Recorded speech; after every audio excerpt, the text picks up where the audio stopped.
Yes, continuing on here on the campus of Lewis Clark State in Lewiston, Idaho. It's Game 3 of opening day of the Avista NAIA World Series, and a good matchup, a compelling matchup here in Game 3. Two teams making their very first trip to Lewiston, their inaugural appearance in the Avista NAIA World Series. The 10th-seeded Concordia Bulldogs of Nebraska against the Indiana University Southeast Grenadiers, the number 7 seed. And hi there, and welcome back into the broadcast booth. I'm Dave Cotton alongside former Zag pitcher Billy Moon. It's great to have you with us for this game. And Billy, perhaps no team with more momentum coming into this series than IU Southeast. Yeah, they had a great opening round, knocking off the number 1 team in the country, Tennessee Wesleyan, at their home field, and did it without the Conference Player of the Year, and Mike Monahan. We'll get into that into the game here, but Brody Tanksley, unbelievable performance in the playoffs. For Concordia, it all starts with their leadoff hitter, Jaden Adams. Yeah, it does. He sets the tone at the top of the lineup. I mean, if you look at these rosters, there's a lot of gaudy offensive stats here. If there's one team that's top to bottom a threat 1 to 9, it's Concordia. They get a lot of different contributors. It's going to be interesting to see if it's Jaden Adams or someone else today. Yeah. Also love the old school Concordia jerseys there as well. This should be a fun one. One of these teams is going to emerge from this game with their very first win at the Avista NAIA World Series. We'll get you the starting lineups and first pitch when we come back on SWX. 70s. Hot weather's on the way, but expect just an absolutely gorgeous afternoon for this one. And, of course, Lewis Clark State to play in the finale against Faulkner coming up this evening after this one. Let's take a look at the Concordia batting order, and it's Jaden Adams, we talked about in the open, doing everything for the Bulldogs, leading off and playing second base. Bo Dorman hitting the number 2 hole as the DH. Joey Grabansky batting third and in left field. Keaton Candor, the cleanup hitter, playing right field. Jesse Garcia in the 5 hole playing first base. Ben Berg, the catcher, hitting 6th. Jacob Falk batting 7th and playing third base. Tate Johnson locking down center field, batting 8th. And Jose Cevallos at shortstop, batting 9th. Setting the Indiana University Southeast defense, left to right in the outfield, is Derek Wagner. John Olam in center field. Marco Romero had a big walk-off hit in the regionals in right field. Along the infield is Jake Scott at third base. Dante DiCello at short. Clay Wiesty at second base. Drew Hensley at first. Brody Tanksley doing the catching. And getting the start on the mound is Cade Reynolds, the 5'10", true freshman righty out of Greensburg, Indiana. Billy, what a moment here. You're a true freshman, probably 18, 19 years old, and you're making your very first appearance at the Avista NAIA World Series in the opening game. Yeah, 62 innings on the year, so he's not fresh, so he's had experience at this level, but, I mean, nothing like it thrown in a fire. I mean, the first inning in an NAIA World Series is going to be a lot different than the 62 he's thrown so far this year. Team's been dependent on him, and I tell you what, he's got an offense to back him up, so it should be relatively stress-free, given the circumstance. Yeah. Relatively being the key word there. Making his 14th start. He's appeared in 15 games overall. He's been the Friday night starter all year long, according to Coach Ben Reel. 62 and 2/3 innings. He's given up 74 hits, about a 2-to-1 walk strikeout ratio. And his opponents are hitting .315, and he has surrendered 5 home runs this season. Yeah, it definitely depends on his defense. The K numbers are there, but I mean, when you're under 9, you definitely lean on that defense. So pitches to contact. If he's going to be on his game, the game's going to be moving pretty quickly, getting outs early in counts. Yeah, a good mix of fastballs, changeups, and sliders as Concordia gets ready to take its first at bat. They were winners and champions of the opening round Bellevue bracket in Nebraska. They beat host Bellevue in the championship game, scoring 4 runs in the bottom of the 8th to win 7-5. In fact, the Bulldogs reeled off 38 runs in 5 games in the opening round, 31 of those runs in elimination games. So these guys can hit. Yeah, I mean, we talked about Jaden Adams at the top, and obviously he does set the tone But you look down this roster, 90 home runs as a team, 5 players with double-digit home runs over the year. So they've got a multitude of weapons that are essentially in scoring position when they step up to the plate. And a young team, only one senior in the starting lineup. That's Bo Dorman. He bats second, but we'll start things off with Jaden Adams. We are underway. We thought we were underway. You don't see that often, a step off before the first pitch. Underway, give or take, and 4:19. we're in position now. First pitch is in there for a strike. Our umpires behind the plate, Colin Price. At first base, it's Scott Jones. Out at second, Bill Ganaway. And the third base umpire, Nicholas Catcher, who was behind the plate for the first game this morning. Shreveport, Louisiana beat Kaiser 10-3. And that's a great start for Cade Reynolds. Being in the zone, fastball, curveball combination to go up 0-2 to Jaden. And you look at him out of the stretch exclusively, and you're seeing this a lot more at really all levels, including the big leagues. It really simplifies the mechanics of pitchers, gives them one less thing to think about. And then when a guy gets on, you're still in that stretch rhythm. So it's as a true freshman, that's a pretty heady play, setting yourself up for repetition and success. Yeah, a little bit like a shorter backswing in golf. There's less that can go wrong. Is that kind of what you're getting at? Less moving parts, right? And you're seeing, especially, Cade is, he's not the smallest guy in the world, but you see it mostly with larger individuals with more levers, longer limbs, that kind of thing. Toronto Blue Jays had a top prospect just debut in the Bronx, had a great showing, Alec Manoah, and he's 6'6", 260, and he's exclusively out of the stretch for that reason.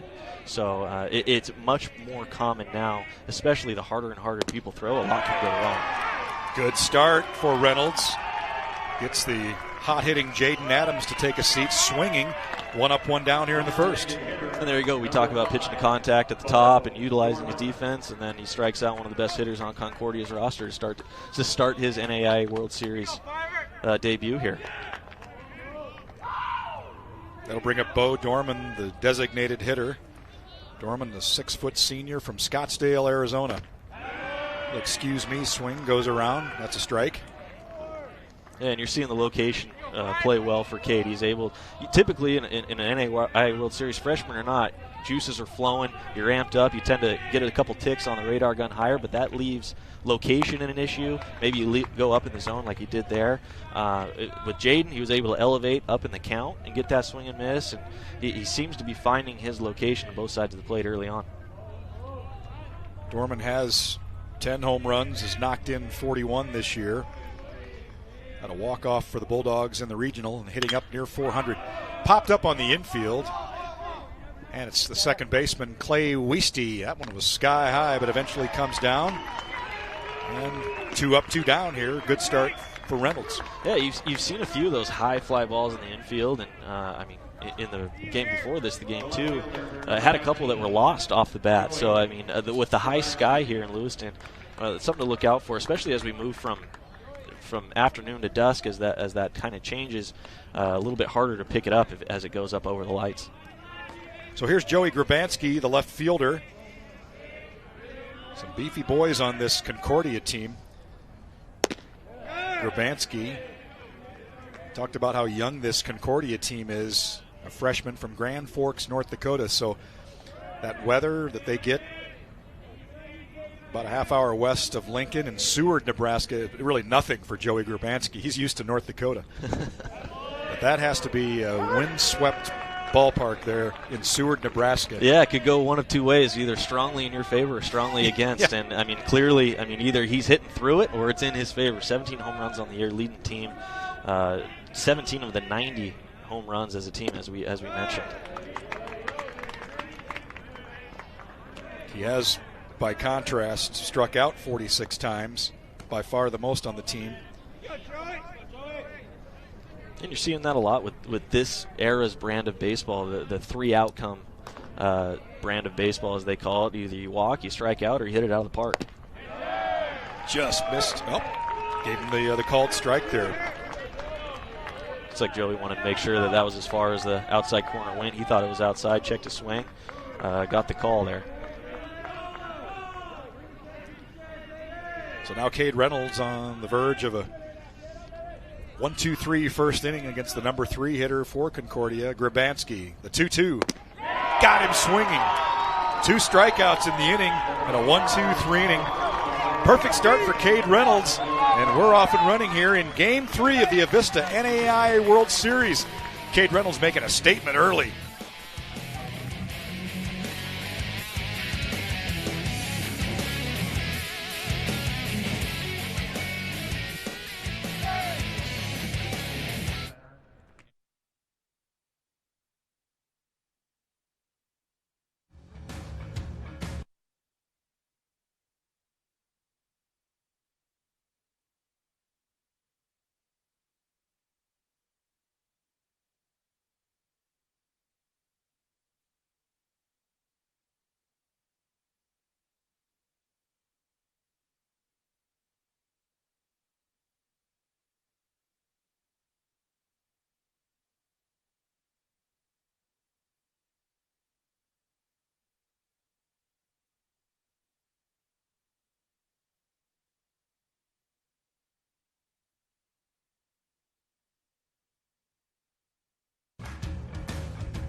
And getting ready for the bottom of the first here in Game 3 of the Avista NAIA World Series. Let's get you Indiana University Southeast batting order, starting with Clay Wieste leading off, playing second base. Drew Hensley playing first base, hitting in the 2-hole.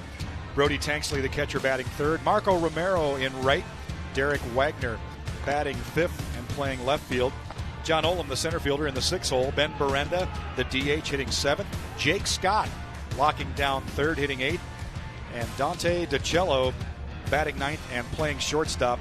Quick check of the defensive alignment for Concordia around the left in the outfield. Grabansky, Johnson, Keaton Candor in right field. Around the infield, left to right, Jacob Falk at third. Jose Ceballos at short. Jaden Adams at second base. Jesse Garcia, we should say, at first. Ben Berg doing the catching. And Nick Little is your pitcher. 6'1" junior righty out of Lithia, Florida. His first pitch is upstairs to Wieste. Little making his 12th appearance. All have been starts. He's 8-1 with a 4.91 ERA. Yeah, a little bit interesting starting Little here. I mean, you have Jake Fosgett, who, I mean, by far and away, just looking at the stat sheet, it seems to be their ace of the roster, and they're going with Nick Little game 1. It'll be interesting to see what, and we've talked about this off air, Concordia does a really good job patching 9 innings together with their rotation. They'll use a lot of guys in very different situations. It'll be interesting to see how Concordia manages these 9 innings with Little starting up here. 1-1 in there for a strike. Yeah, we saw a little bit of that strategy in the opening game today where Kaiser elected to go with their number 2, foregoing Pablo Aravayo in hopes of him facing top-seeded Southeastern tomorrow, but it didn't work out as Kaiser lost 10-3, and now they're behind the 8 ball. Yeah, it's a very risky play, and I understand the logic, because if you can get away with a win in game 1 and have your ace for the next game, theoretically the guys you're playing will throw their 2, so you have that advantage all the way through the tournament, 1 versus 2, 2 versus 3. But if you lose, you're well behind the 8 ball, and now you got to play a lot of games out of the losers bracket. And a good start for the Concordia team. The Bulldogs get their leadoff runner aboard in Clay Wieste. And this is exactly what IU Southeast wants to do. We talked about Concordia at the top, how they've hit 90 home runs as a team. Now Tanksley has plenty of pop with 18 home runs on the year, but only 62 home runs as a team, 144 stolen bases as a team. So they're going to put consistent pressure on this defense. They're going to win by running, getting 90 feet at a time, where Concordia looks for those big pops. Grounded to second. 2 second for 1. Over to first. Double play. Nice play there by Jaden Adams with the glove flip. That's a sign of really good confidence there, because he doesn't necessarily need to do it, but hey, NAIA World Series, televised here. Yeah, make that play. Get to quick outs for your starting pitcher. Boy, absolutely gorgeous work. That's all the time. All he had time for was the glove flip. No time to actually grab it out of there and use the other arm, and it worked out beautifully as Brody Tanksley, the catcher, takes his first at bat of the Avista NAIA World Series. And not only is that just 2 outs to start the game, that's huge in and of itself, but this is exactly where Concordia wants to be, with Brody Tanksley up on the dish with nobody on. I mean, like we said, this is their pop. This is the guy that can put multiple runs on the board in one swing, and to have the bases empty with him up is a winning formula for Concordia. Let's see if they continue to do that throughout these 9 innings. Well hit left center field. Giving chase is the center fielder, and Tate Johnson can't get it. And into second is Tanksley with a stand-up double. A ringing double by Tanksley in IU Southeast, now with a runner in scoring position with 2 outs. Gotta love it when you make an announcer look really smart, right? I mean, if that double play isn't turned, that's at least that's 1 on the board right there with 2 outs going on contact. The ability to have Tanksley hit with nobody on ended up proving big for Concordia early in this game. So here's Marco Romero. It was Romero who had the huge walk-off homer in the bottom of the 9th against top-ranked Tennessee Wesleyan in the first of 2 wins over the defending national champs in the opening round. So obviously a clutch hitter in the postseason, a chance to get IU Southeast on top here in their opener at the Avista NAIA World Series. Yeah, another key or interesting style of play here at the NAIA level is the courtesy runner for the catcher, and Tanksley being the catcher, maybe not the flightest of foot on the team. I mean, a team with a ton of speed with 144 bags. The ability to courtesy run 2 outs, keep that bat in the lineup for the game, and put a little more speedy guy at second base, better opportunity to score on a base hit with 2 outs. And that is number 8, Brandon Boxer, the courtesy runner for Tanksley at second base.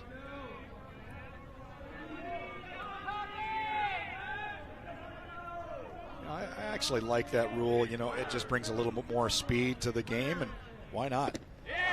Yeah, absolutely. I mean, I think the rule, when it was initiated, is intended to just speed up the game, as you mentioned. I mean, get the catcher in the dugout, put the gear on, get ready to really turn over the inning, but really adds a separate dimension to recruiting. I mean, I was talking to my buddy who's in the stands right now, and we were talking about it. It's like it brings an added level to recruiting. I mean, if you know you need a courtesy runner, just go to the local track meet, find the fastest guy, and say, hey, put on a pair of spikes. Yeah, don't have to hit. Yeah.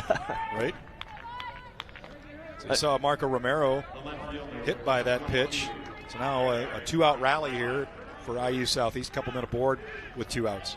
And just one more thing to close that subject. I mean, you got Peyton Scott of Concordia, 0 at-bats, 24 stolen bases on the year. That is an unbelievable stat. You told me that before the game, and I thought there was some mistake. You don't see that at any other level. I mean, that rule adds a different dimension to the game, and something that coaches can either take advantage of or just kind of play their roster as is. So here's Derek Wagner. Good opportunity here to put the boys up on top early as the Grenadiers, a unique name, a sophomore from Pittsburgh, Indiana, holds back on that outside a ball. Wagner broke his hand on the first swing of spring practice and had to sit out for a couple months, but back to full strength, hitting .314. Yeah, and injuries are part of the game. It's unfortunate, and really when it comes down to it, it's a necessary evil. It's something you're going to have to. That's a great play by third baseman. That was Jacob Falk. All he needed to do after making the nice play is just casually step on third. So they make a little noise here, do the Grenadiers in the first, couple men aboard, but they strand them, get out of it, do the Concordia Bulldogs. We head to the top of the second rather. It is scoreless at Harris Field.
Getting ready for the top of the second here. It'll be the 3, 4, 5 hitters for Concordia, starting with Keaton Candor, the right fielder. Be followed by Jesse Garcia and Ben Berg. Candor, a 5'11 junior from Merrill, Iowa, hitting a hefty 379. Concordia hitting 342 as a team, and as Billy mentioned, they have 5 guys who have hit 10 home runs or more. Candor among them with 13. It's really amazing how spread out this offense is. I mean, you look at a team OPS, which is on base plus slugging percentage, gives a good idea of the total hitter and how they get on base with the power aspect. I mean, a good major league OPS is 800. I mean, that's when you're feeling pretty good. Their team average OPS is over 1,000, and their team leader, Jesse Garcia, is at 1,164. So that just speaks to the balance 1 to 9 through this lineup. And Jesse Garcia's got a great name, too. First base umpire Scott Jones said Candor did not go around, so the count goes to 2-1. You make the call here. Nope. Candor swung through that. I'm going to be honest, I didn't look at the swing at all on that replay. I was just focused on the mustache from Jesse Garcia. That is impressive. That is a World Series mustache there. He came to play with that stash. So this is an old school reference, but he's got a little Billy Vukovich in him, former Brewer. Probably showing my age here, Billy, and he got him looking. Candor goes down, admiring that one. Third strikeout already for Cade Reynolds. Yeah, really strong start for Cade Reynolds. As we mentioned at the top, more of a contact pitcher just based on the statistics over the years. But, I mean, the ability to get 3 of the 4 outs via strikeout, I mean, that's got to exude a lot of confidence in that third base dugout. And IU Southeast, with the offense they have, has got to be feeling pretty good right now if Reynolds can keep this up. Again, Reynolds, the pitcher, a true freshman, but earned his stripes as he gives that one up to Jesse Garcia. Just a routine fly ball, though, to left field, and they're quickly 2 away here in the second.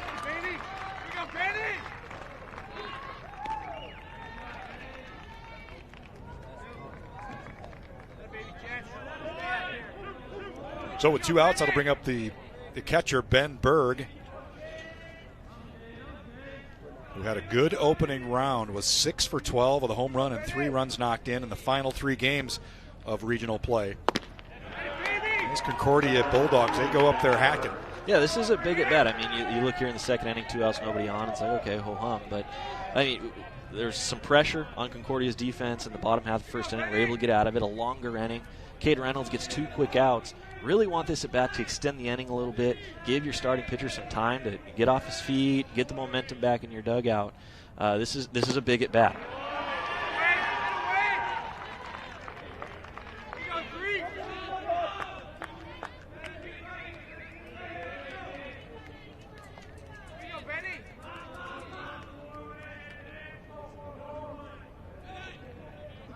Hasberg in a hole here, the 0-2.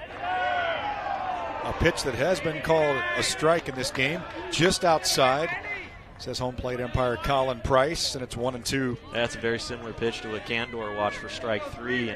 And dependent, no matter where the zone is, you want it to be consistent throughout the game on both sides. And that'll be something to watch as this game develops. Is that zone moving around, or is that pretty consistent throughout the game?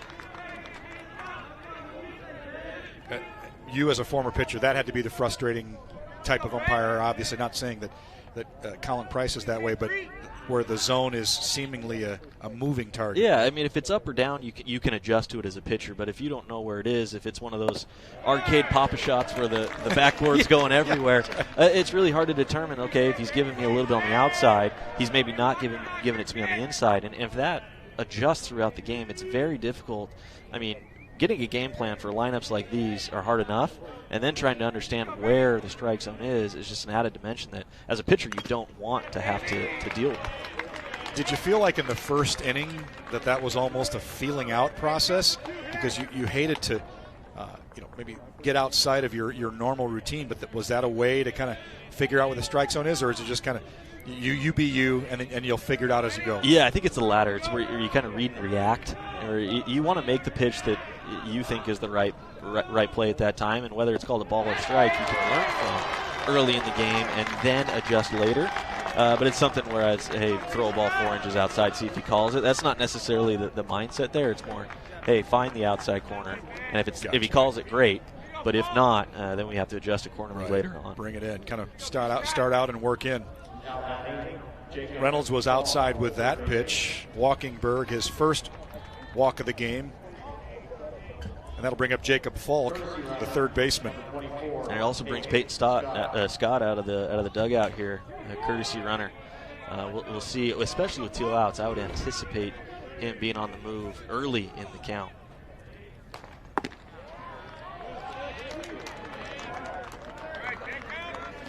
Falk, a 5'11 freshman from Atwater, California.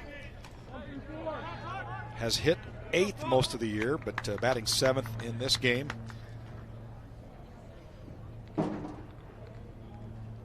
The 1-0. Up and in. Little chin music there. Yeah, Tanksley would like a quick word with Reynolds. It's a good call. I mean, with a true freshman out there, it's early. He has had success throughout, but with 2 pitches missing pretty firmly to the arm side, up and in, it's something as a young pitcher you want to make sure, hey, let's get back to where we were going the first 5 batters of the game, because we got a long game ahead. If this starts to unravel quickly, Concordia's got the offense with a couple walks here that can turn easily into 3 runs with the power top to bottom in this lineup.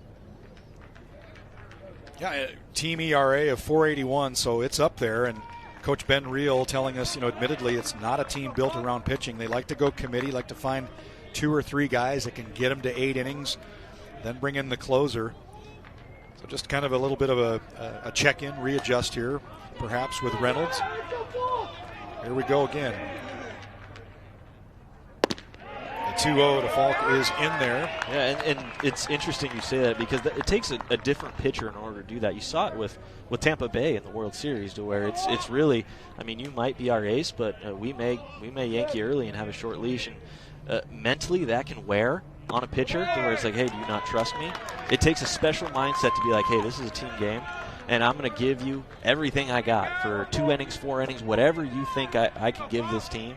And be effective in that, and be okay getting yanked when you're feeling pretty good. Here's a 3-1 to short. DiCello is going to have to go to first, and he's able to retire Falk. So Concordia puts a man aboard, but no harm, no foul. Heading to the bottom of the second, still scoreless from Harris Field in Lewiston.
Head to the bottom of the second here at Harris Field in Lewiston, where Indiana University Southeast Grenadiers trying to get on the board. It'll be the 7, 8, and 9 hitters for IU Southeast. Starting with John Olam, the center fielder. And I'll correct that. It's the 6, 7, and 8 hitters if you're scoring along with us. As Nick Little goes back to work here in the bottom of the second.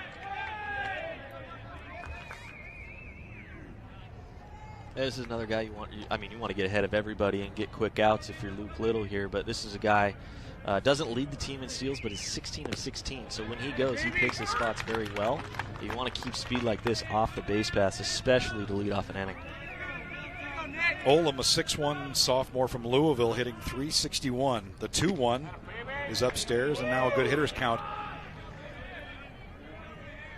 He's 5 for 13 with a triple and 5 runs batted in the opening round Kingsport bracket. Now the count goes full.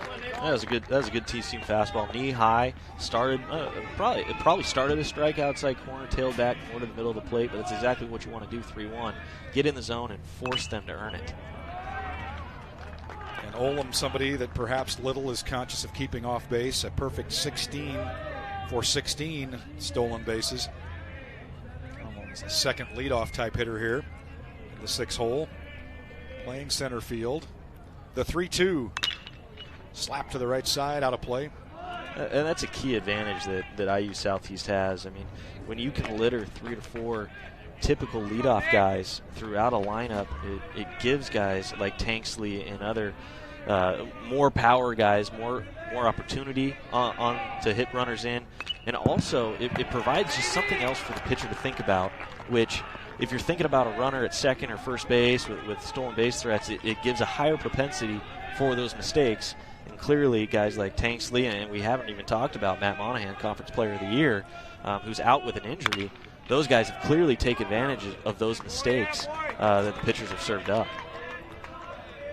Yeah, to be able to do that, go through the opening round, winning all 3 games, 2 of them against the defending national champions and top-ranked Tennessee Wesleyan team. Very impressive. Chopper to third, but Olam is retired. Nice hustle there by Jacob Falk, 1 away. That's a great job all around. Olam with a 10-pitch at bat. Really good job leading off the inning. Put the ball in play. Great job by Luke Little battling back. He was behind in the count majority of that at bat. To induce that ground ball and a great play throw across the diamond by the third baseman there. Good play all around. Good way to start the inning if you're Luke Little. 27 pitches thus far for Nick Little, and that'll bring up Ben Berenda, the DH. Berenda, a 6-foot sophomore from Rensselaer, Indiana, baseball town. Had a huge bases-loaded, bases-clearing double in the championship game of the opening round bracket against Tennessee Wesleyan. Part of a 6-run 8th for the Grenadiers that broke the game open in that 16-10 final.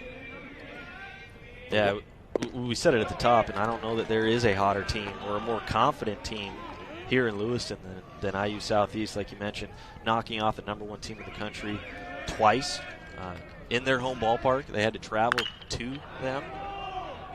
Driven deep right field. At the wall, though, is Keaton Candor to haul it in. So IU Southeast has threatened a couple times here to put that first run on the board, but that comes up just short of the wall. Good hustle there by Keaton Candor. Yeah, and you gotta look at this if you're IU Southeast is maybe not demoralizing, but hey, let's just keep going because it's the law of averages, right? At some point, these hard hit balls are going to find gaps, are going to find holes. You can't get discouraged by a couple quick outs early, even though you got a good piece of it. That's Jake Scott, the third baseman, first pitch swinging, and he pops out to the first baseman Garcia, and that'll do it. A good inning for Nick Little. Settles in after giving up a couple hits in the first inning. 1-2-3 inning in the second. Headed to the top of the third. We're still scoreless in Lewiston.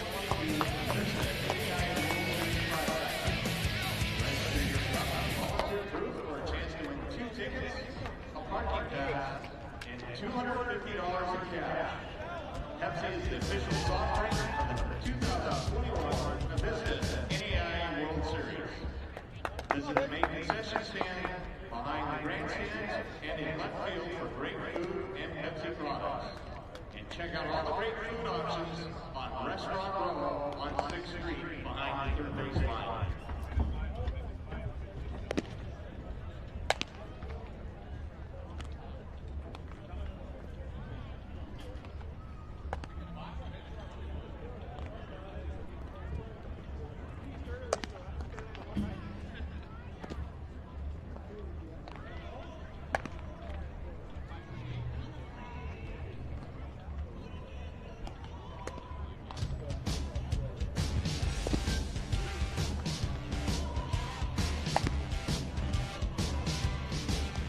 final shot of the bridge that folks will take from Lewiston across the Clearwater River over to the Snake River.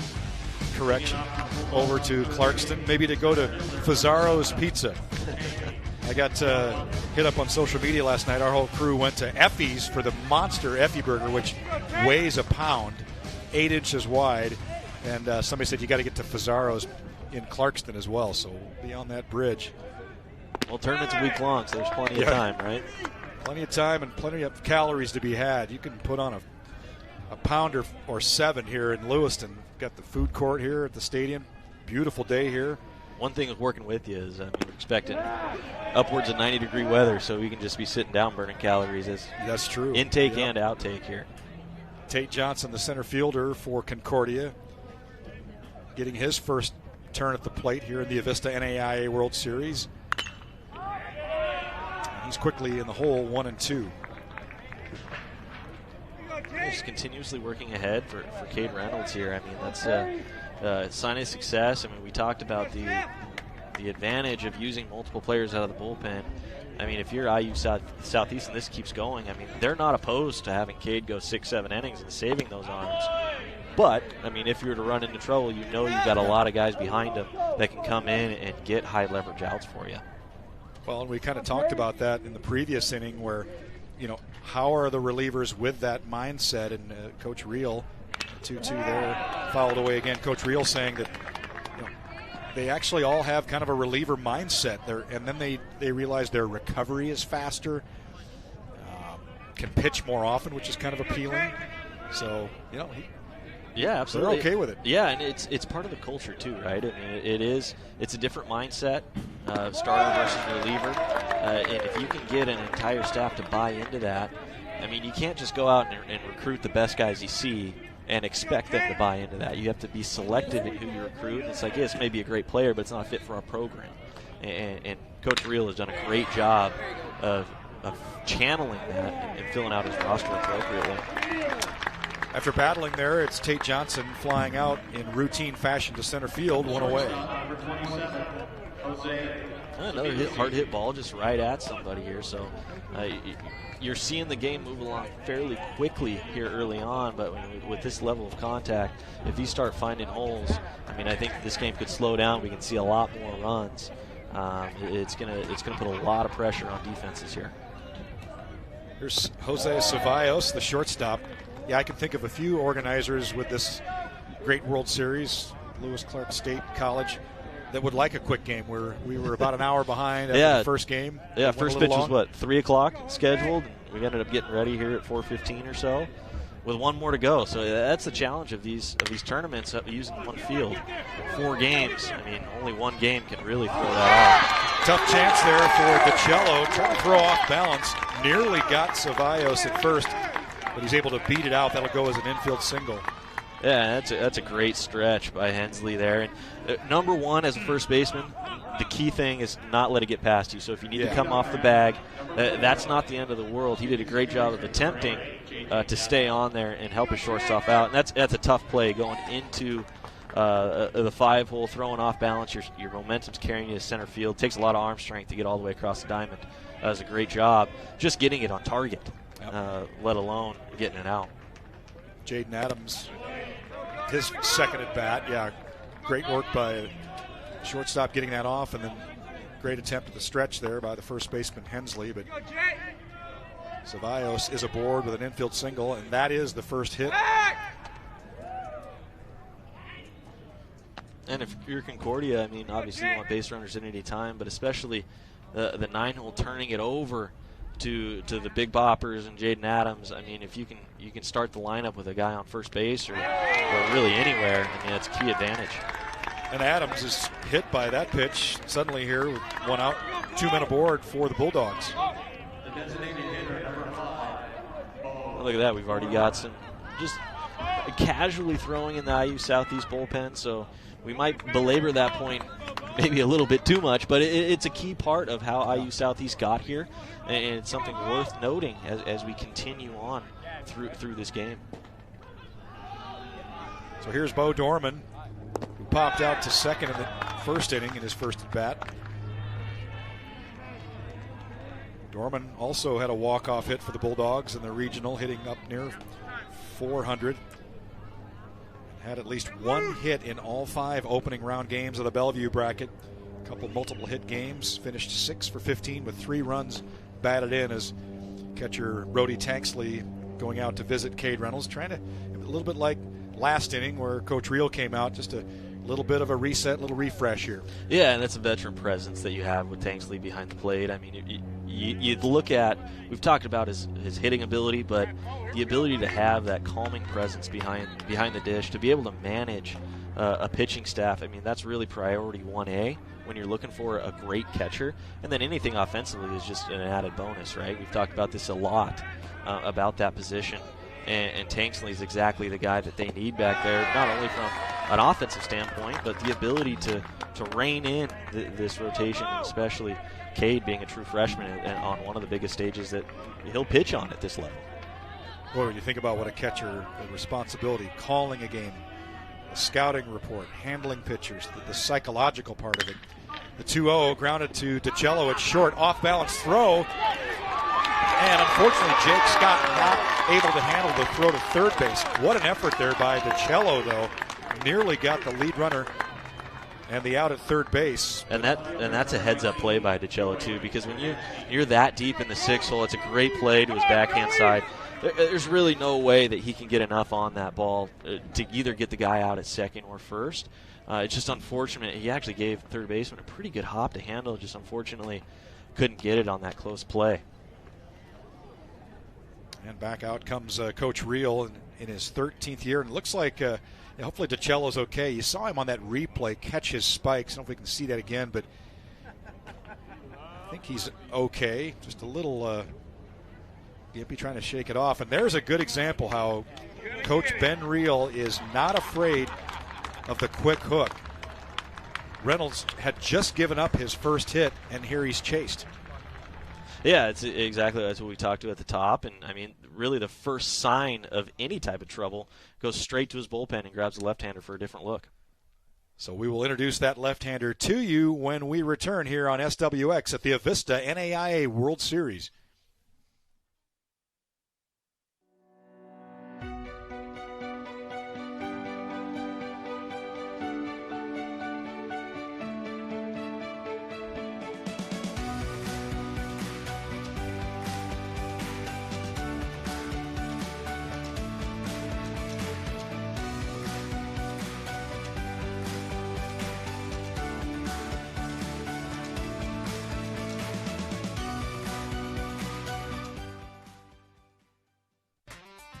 Let's play ball! The 64th annual Avista NAIA World Series is scheduled to come back to the LC Valley this Memorial Day weekend. Go to NAIAWorldSeries.com for information and updates. This year's series is brought to you by Happy Day Restaurant, P1FCU, Joe Hall Ford, Guardian Plumbing, Heating and Air Conditioning, and St. Joseph Regional Medical Center. For tickets and information, go to NAIAWorldSeries.com.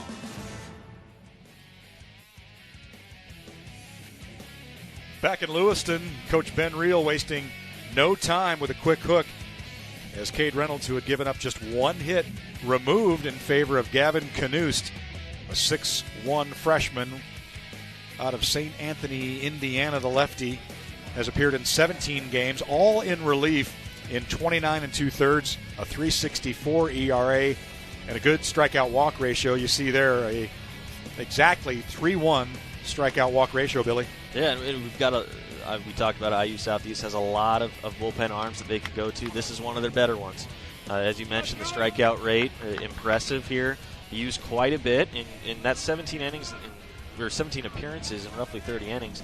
He's not your prototypical lefty specialist or your one-inning guy. He can be extended if he's feeling pretty good and give more than one frame to this IU Southeast pitching staff.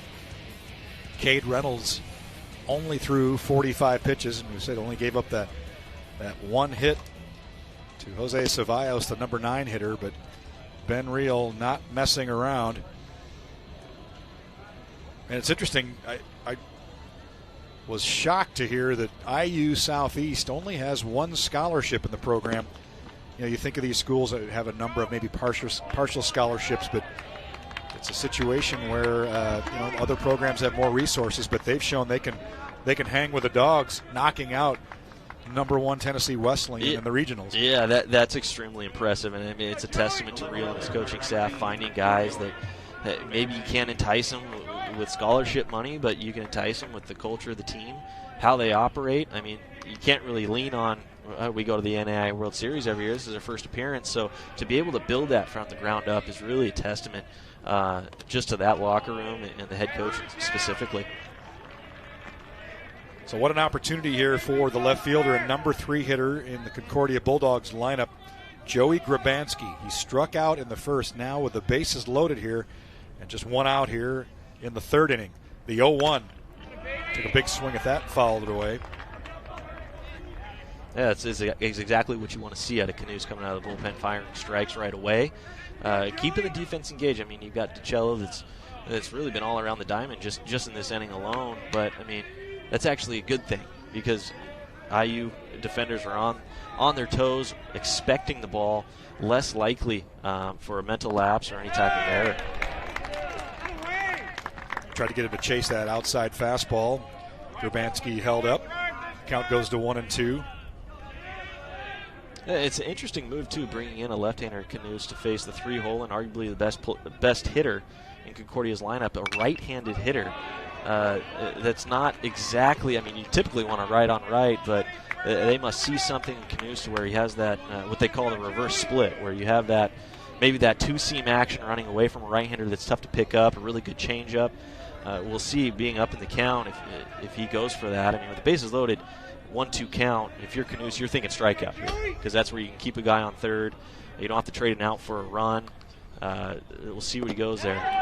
Good pitch. Canoes gets Grabanski looking, a big strikeout here in the third with the bases loaded. And he attacked him just perfectly there. I mean, we talked about it with the strikeout, runners stay put. I mean, a ground out there, as long as it's not a double play, gets a run in, a sac fly. They can't score on a strikeout, and that's exactly what Ben Reel needed going to his bullpen so early in the game. And now with 2 outs, here's Keaton Candor. Just missed hitting Candor there to force in a run. Yeah, and he's pointing at himself here, talking to the dugout. He said, that's my bad. I mean, you look at the bases loaded. I mean, I know you're the 4-hole hitter and you can do a lot of damage, but 1 run is huge, and scoring first is huge. And instead of bouncing out of that, if he just did what we call a defensive roll and tucked his shoulder, that ball hits him, and all of a sudden it's an RBI, and you're up 1-0. That's a big play. It's a big team play. And he tapped his chest, saying, hey, that's my fault. We needed that run. Concordia with an opportunity to jump up on top on the team that knocked out the top-ranked team in the country, in the nation. That one to third base. Scott has to hurry, but he's able to throw out Candor, who's unable to get a run home. And a disaster avoided by IU Southeast. Great job by Canoes to come in and get out of it. And a great job by Ben Reel with a quick hook. It ended up paying off. Heading to the bottom of the third, still scoreless at Harris Field in the Avista NAIA World Series.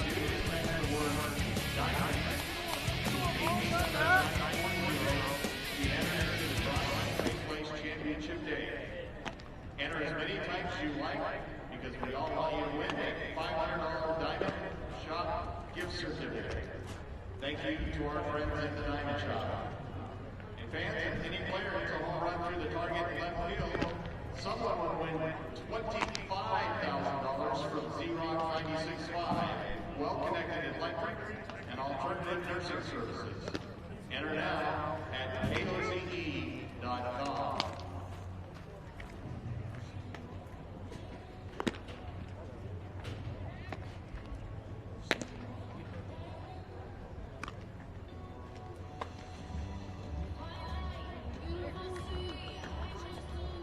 Leading off the bottom of the third for the Grenadiers, number 3, the shortstop, Dante DiCello.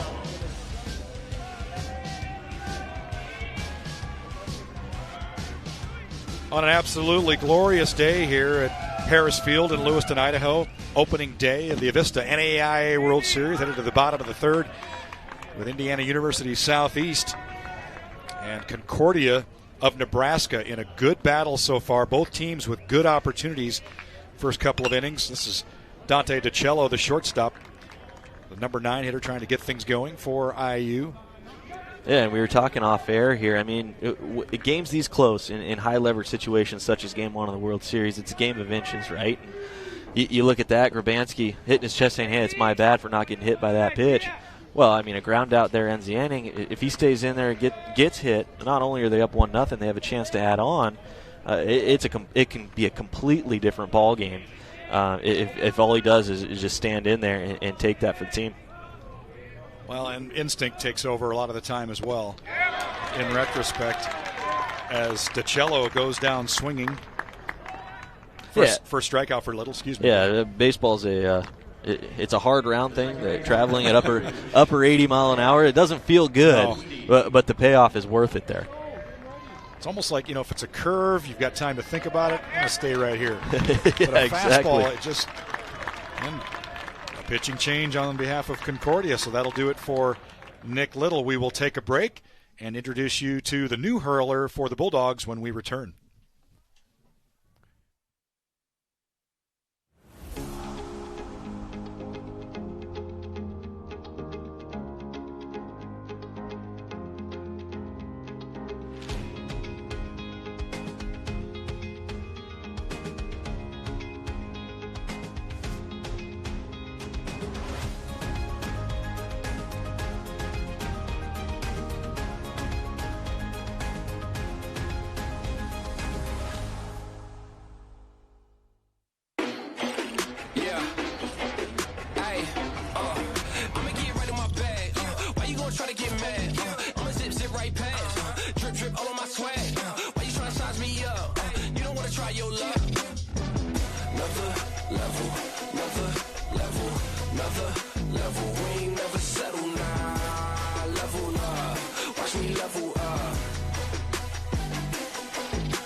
So Coach Ryan Dupick of the Concordia Bulldogs says to Ben Reel, I'll see your quick hook and I'll raise you.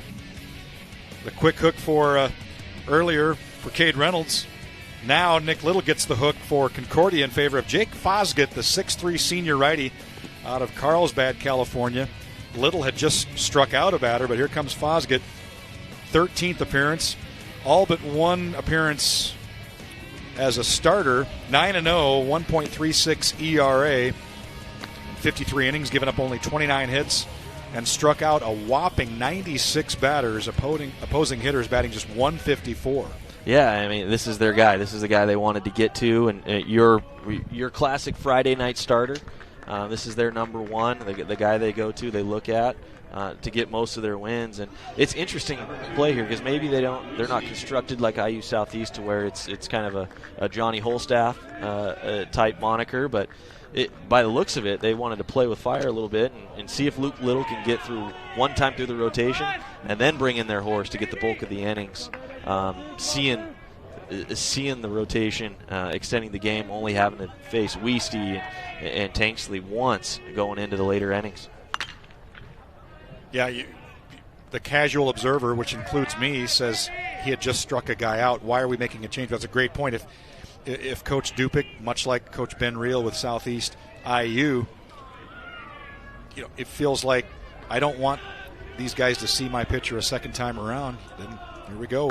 Because they're back to the top of the order, and the second at bat for Weesty stays alive there, fouls it off. Yeah, and much like starting pitchers exclusively out of the stretch, you're seeing this a lot more at really all levels, including the big league level, to where they have those openers. And Luke Little, I mean, he was not surprised coming off the mound when they made that change. I mean, he was smiling, felt pretty good about himself. So that was clearly the plan internally. I mean, it didn't let anybody else know. We were surprised, just as surprised as anybody.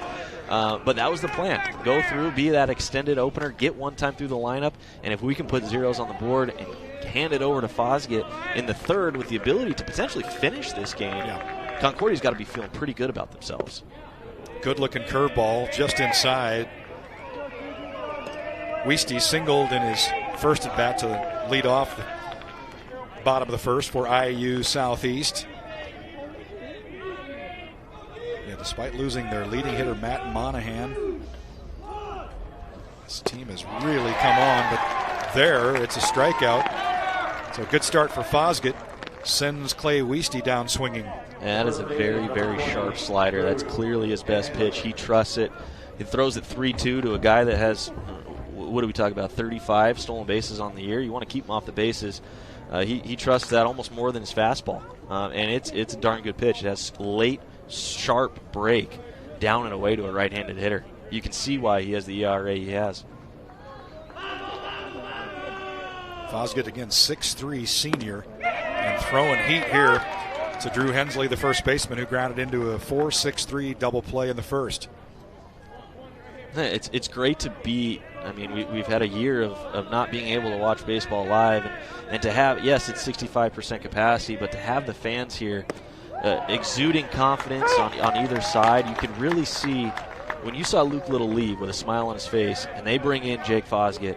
You could see the confidence not only in the dugout and on the field, but in the stands as well. You can feel the first base side getting a little bit louder as now Fosgate's starting to get into a little bit of a rhythm. Struck him out as the catcher, Ben Berg, tags him out, and it gets away. So a rare inning where you see 3 strikeouts from 2 different pitchers as Hensley goes down swinging. Heading to the top of the 4th. Still 0-0 at Ed Harris Field.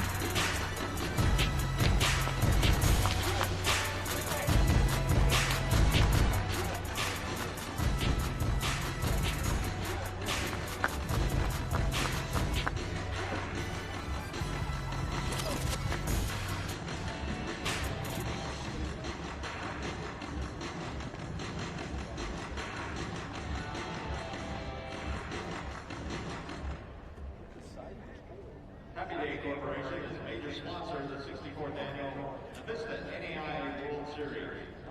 Zany, Hollywood Grill, full line of burgers, barbecue, sushi, sandwiches, salads, and best milkshakes in town. Reflecting atmosphere, a multitude of 50s memorabilia. One of Lewiston's hot spots, perfect for the whole family. And you love sports?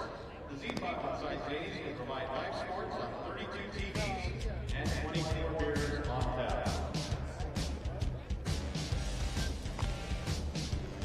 Welcome back to Harris Field as we head to the top of the 4th.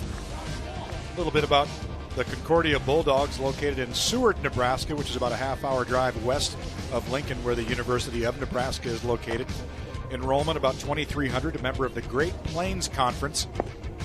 So your Morningsides, your Briar Cliffs, your Dorts, your Dones.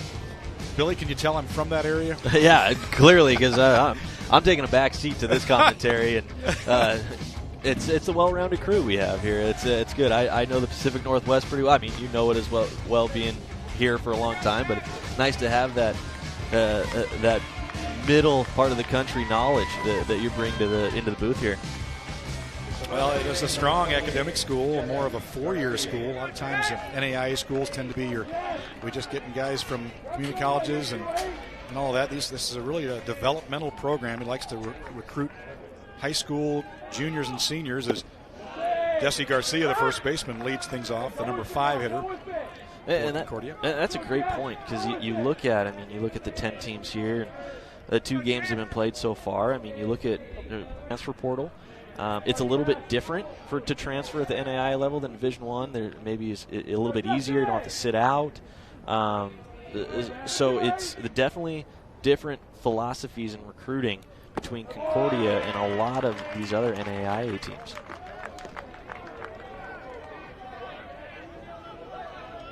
Yeah, and there really isn't, an official transfer, portal. It's the expense of that for NAIA is so high. Well, and you also have the dynamic of, the eligibility, whether it be come from, when you get drafted, you lose Division I eligibility, right? If you sign, well, at the NAIA level, that's not necessarily the case. So you get a guy that maybe gets drafted, injury gets him out of professional baseball, wants to kind of fire it back up at age 25, 26. Well, NAIA is an option for him. and you've had some good ones that have come through that way. Sharply hit, beautiful stop by Jake Scott, and the throw dug out beautifully by Hensley. What a play all around there to get Jesse Garcia. The third baseman Scott makes the stop. Really, no matter where they throw it, it's going to be caught. That pitch from Knust fouled away by Ben Berg, who walked in the second inning in his previous at bat.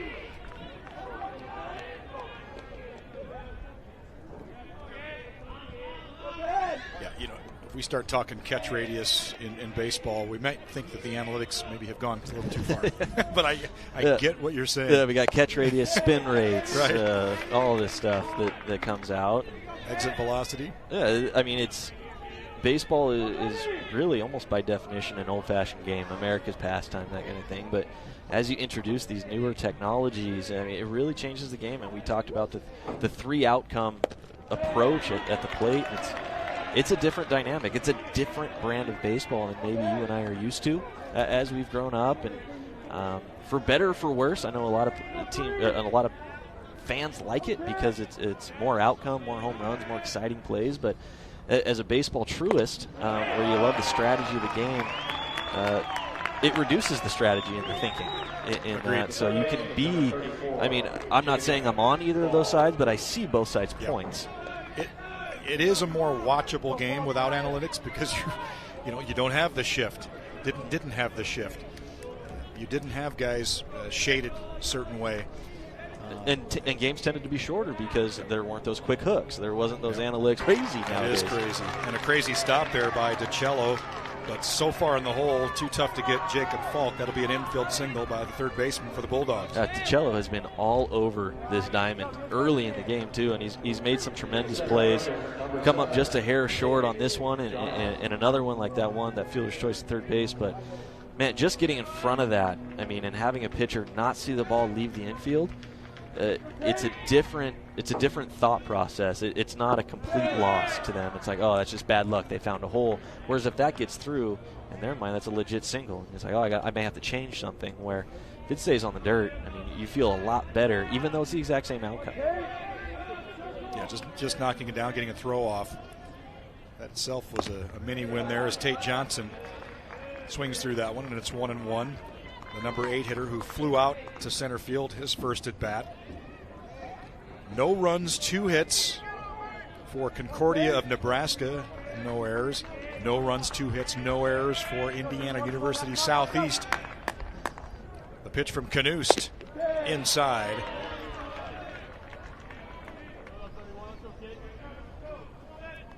The game before ours, Georgia Gwinnett got off to a big lead against Oklahoma Wesleyan and held on to win 9-6. And in the opener today, LSU Shreveport beat Kaiser 10-3. Skied into left field, going foul into foul ground is Wagner, but he actually has enough room, but the ball not able to get to it. But they say, hey, throw it back in. We still want to use that one. Yeah, I know you ran a long ways, but can you go back and get that for us? I love the effort, but can you give us a little bit more? Right. If you're out there, it's like, God, I ran over 100 feet to try to get that. I think it was the Concordia coach who said, hey, get that back in. Yeah.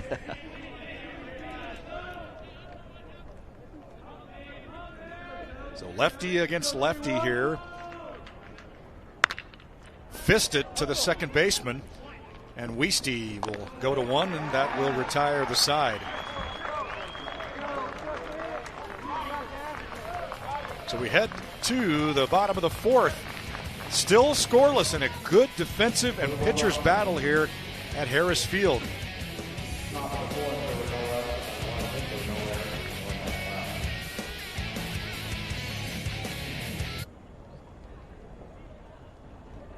Emergencies don't wait.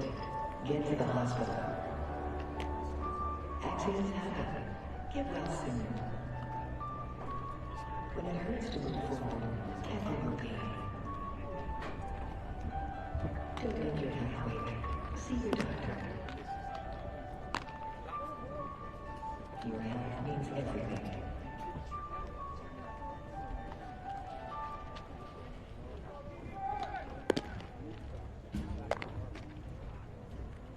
St. Joseph Regional Medical is a major sponsor of the 64th Annual NAIA World Series. Get the care you need now at St. Joseph Regional Medical Center, with services ranging from routine screenings to surgeries or emergency care. Your health means everything. Thank you for continuing to trust us. Learn more at St. Joseph Regional Medical Center. Getting ready to start the bottom of the fourth in a scoreless game here.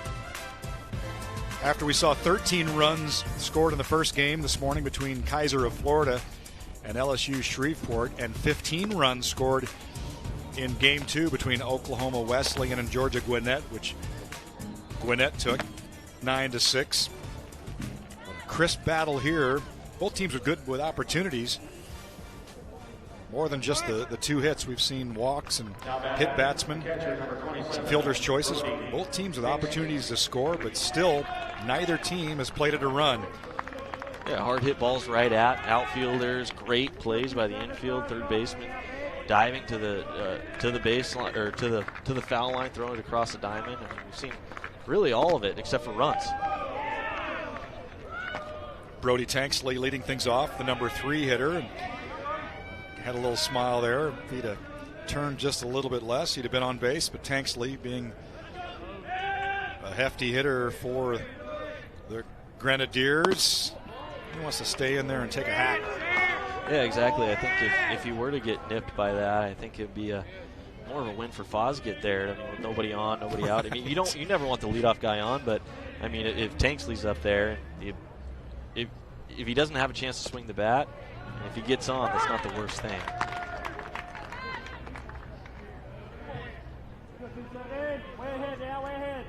If you're just joining us, Tanksley is a star of the postseason so far for IU Southeast. 2 walk-offs in the postseason so far.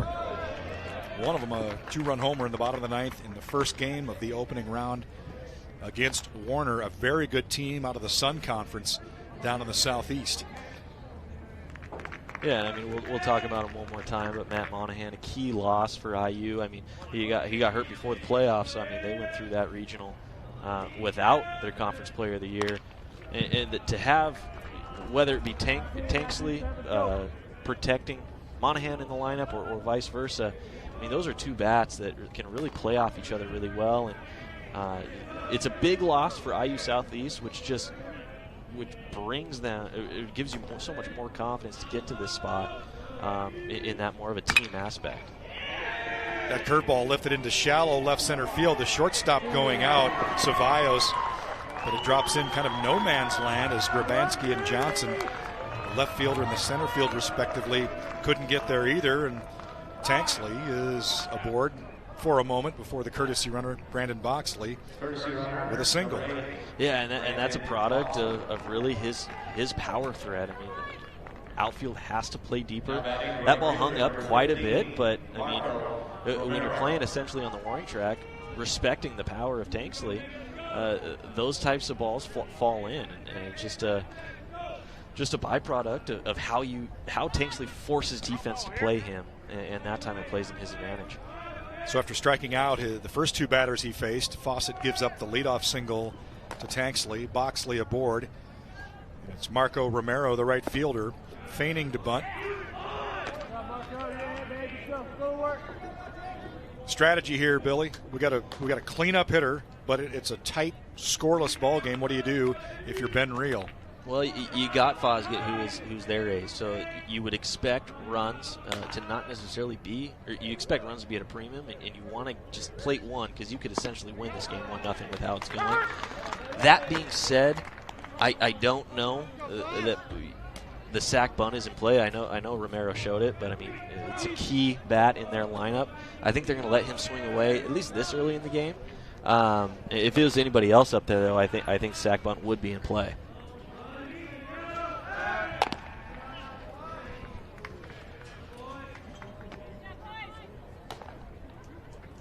Either way, the stolen base here in a game where runs are at a premium. A right-handed pitcher. Keep an eye on that, as well as Boxley takes his lead at first base. Fosgate keeping a close eye on him. The 1-1 to Romero. Hacks that one to left field on his horse. Can't get there is Grabansky. And now 2 men are aboard here to start the fourth inning for the Grenadiers. Yeah, it's a great piece of hitting. I mean, you get Fosgate with a good fastball slider combination. Romero there, let the fastball get in, see it deep, and really fight it, keep the hands inside and fight it the other way. And all of a sudden you're sitting here with a threat with nobody on after 2 consecutive singles. Now this might be a spot where the sac bunt could be in play. We'll see what Coach Reel decides to do here. Yeah, we've got the left fielder, Derek Wagner, the number 5 hitter. Hitting .314. He's got some pop, had a 2-run single. He's got 4 home runs on the year. As Ben Reel is pacing around, you know, see what he has in store. Trying to make sure that this is well executed. This is one of those scenarios in a tight ball game that, boy, could make or break your opening game and maybe even your tournament. Yeah, this is a key point in the game. I know it's only the 4th inning, but if we get another single here, or if we get runners in scoring position, I mean, there's a real opportunity to break this game open. And as we talked about it, I mean, 2 or 3 runs, a 2 or 3 run lead in this type of game could feel like 6 or 7 on both sides. So whether it be you feel down more than you are, or you have the confidence that you're up, maybe not as much as you think, but the confidence is there.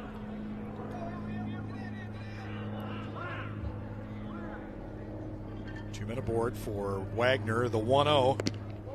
Good off-speed pitch. Had Wagner off balance. Count goes even at 1-1. Yeah, and no show quite yet. So, I mean, we've talked about how they like to put pressure on defenses through movement on the base paths, whether it be through hit and run or straight steals. No real sign of that quite yet. A lot of at-bat left to go. It's interesting to see if they play this straight up or try to put something in motion here. That one just outside. No, delayed reaction and strike 2. And, you know, when we talked about it, that's been there. I mean, that seems to be a consistent spot of the strike zone that's being called, and that's where you get into the 4th, 5th inning. We talked about adjusting at the top. The teams are now going to have to adjust to that outside corner being called maybe a little bit more leniently than one might expect. Boxley at second, Romero at first. The 1-2, he was on that curveball, got under it, deep to right field, but Candor has it in front of the track. Tagging and going to third is Tanksley, and running for him actually is Brandon Boxley. Romero will hold at first, and there's 1 out. Yeah, it's a good piece of base running by Boxley. I mean, you can see why he's the chosen courtesy runner. With nobody out and a ball hit deep to the outfield, if that's caught, there's a lot of different ways you can score with 1 out from third base. Now, it's a different play if it's first and second and there's 1 out. You want to score if that ball gets down. So with nobody out, you want to tag, and if it falls, you still have a pretty good, decent chance of scoring. But worst case scenario, you're on third with 1 out. Now with 1 out, that script flips to where you want to get halfway or 3/4 and see that ball drop and score easily, because with 2 outs, you can't score on a sac fly from third base. So it's a good job staying in the game by Boxley. And he was his own base coach, which is always the best way to go about things. Is if you're waiting for a base coach's signal, you're probably going to be a half count behind. As John Olam, the center fielder, takes that first one in there for a strike. Yeah, exactly. I mean, you want as a third base coach, you're there for a reason, but you also want to have the confidence in your players that you're not having to relay what to do in real time. I mean, there's just not enough time for that. No matter how good of a third base coach you are, you have to have the confidence in your players to make that play on their own, and then just guide them should anything happen. If that ball gets overthrown, be able to rein them in and send them home. Just don't tackle them. Exactly, yeah.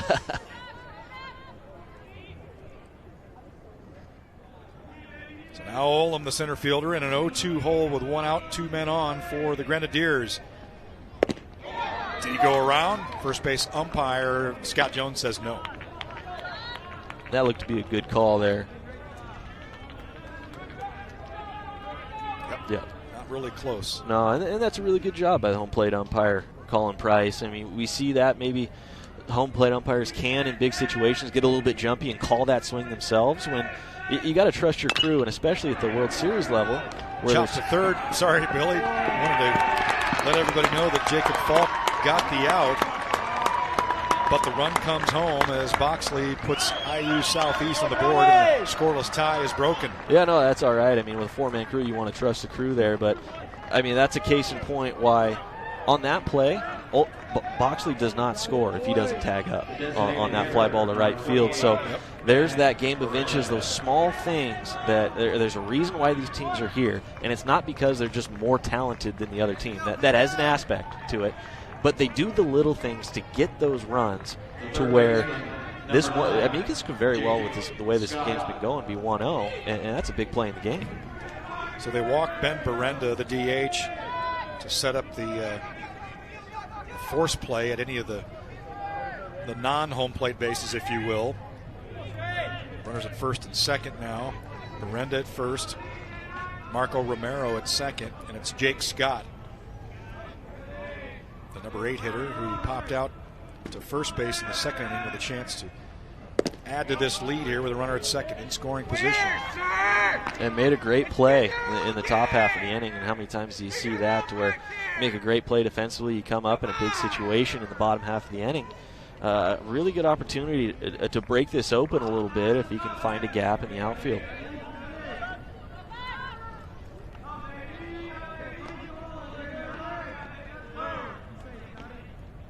Fosgate wheels, feigns to throw to second.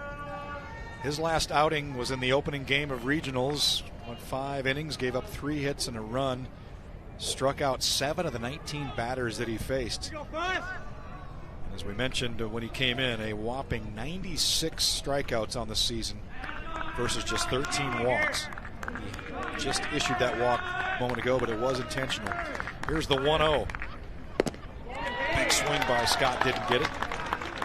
That's an extremely impressive K to walk ratio, 96 to 13, and on top of that, you do it in 53 innings. I mean, that's more than 16 strikeouts per 9.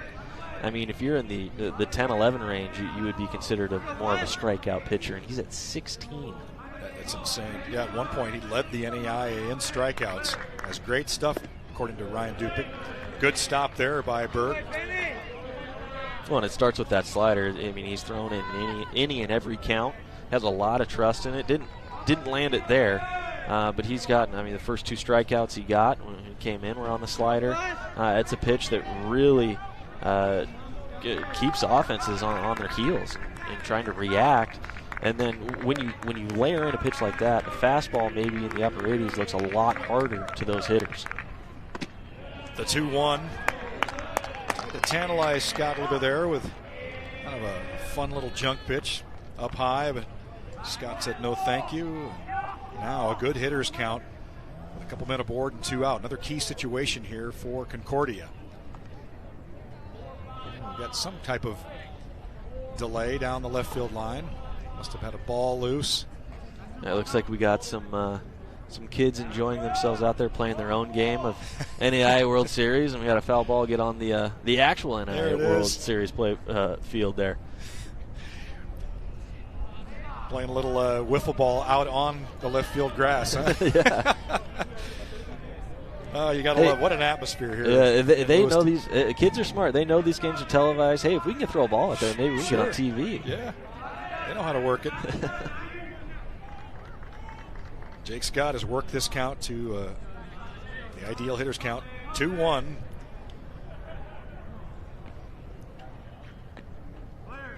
(3-1) now from Fosgate. Just misses, and Scott is aboard, and the bases are loaded.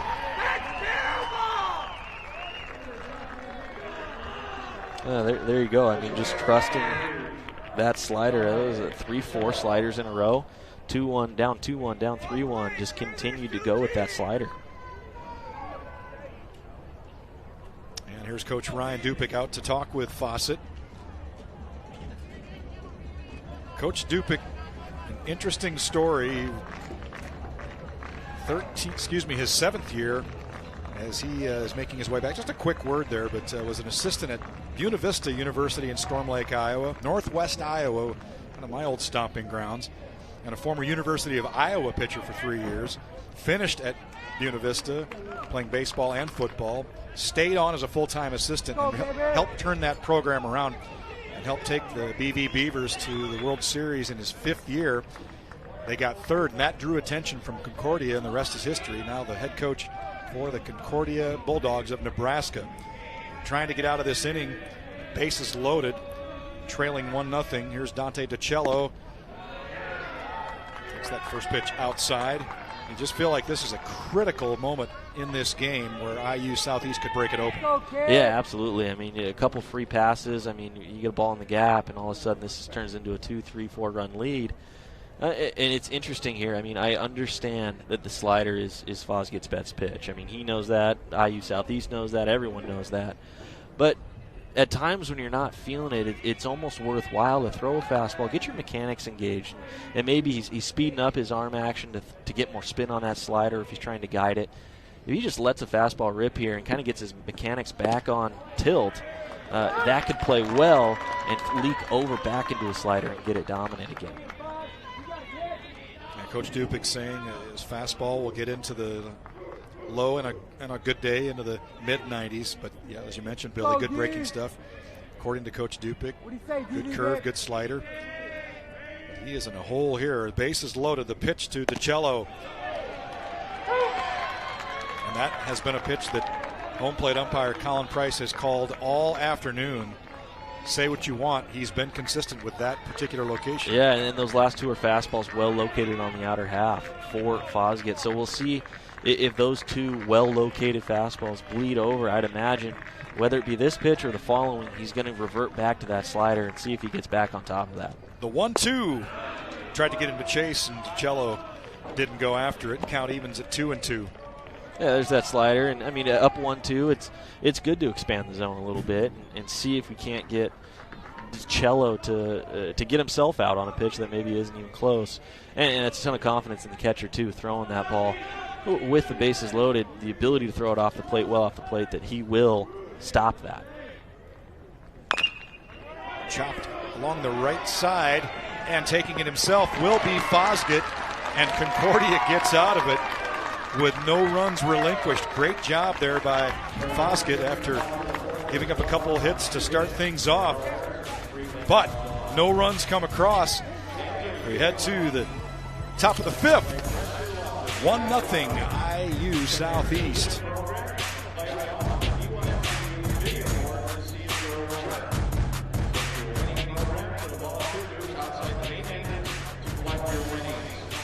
Proceeds from the lottery support Idaho Public School Building Club. Idaho Lottery reminds you, please play responsibly.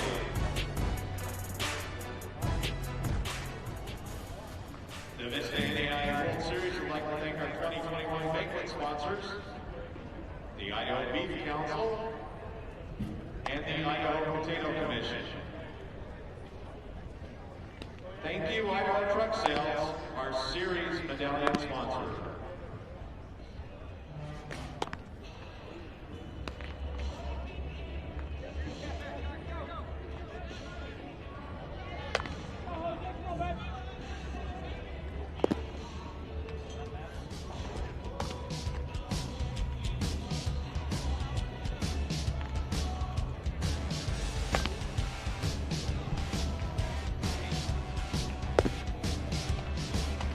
Well, it's a day that if you could draw it up weather-wise and have a say in what it would be like at the first day of the Vista NAIA World Series, this is exactly what you'd ask for. Temperatures right around 70 degrees, very, very light winds, lots of sunshine, and boy, you know, we've waited a long time for this, 2 years to be exact, and I don't know, I guess you could say it's worth the wait. Just an absolutely spectacular day and a great game here, Billy. Yeah, Mother Nature couldn't agree to this event any better. After a longer than expected and wanted hiatus, it's great to get back on the diamond. I mean, we're Game 3. We had 2 great games to start the day. I mean, and I think this one is going to follow suit. We got a close one heading into the 5th here. So IU Southeast breaks the scoreless tie in the 4th. And now here in the top of the 5th, It'll be the 9-1-2 hitter, starting with Jose Ceballos, the shortstop. And Gavin Knust back to work on the hill. He's been super effective so far in his appearance in relief. Lifted right side into right field and hauled in by Marco Romero, one away.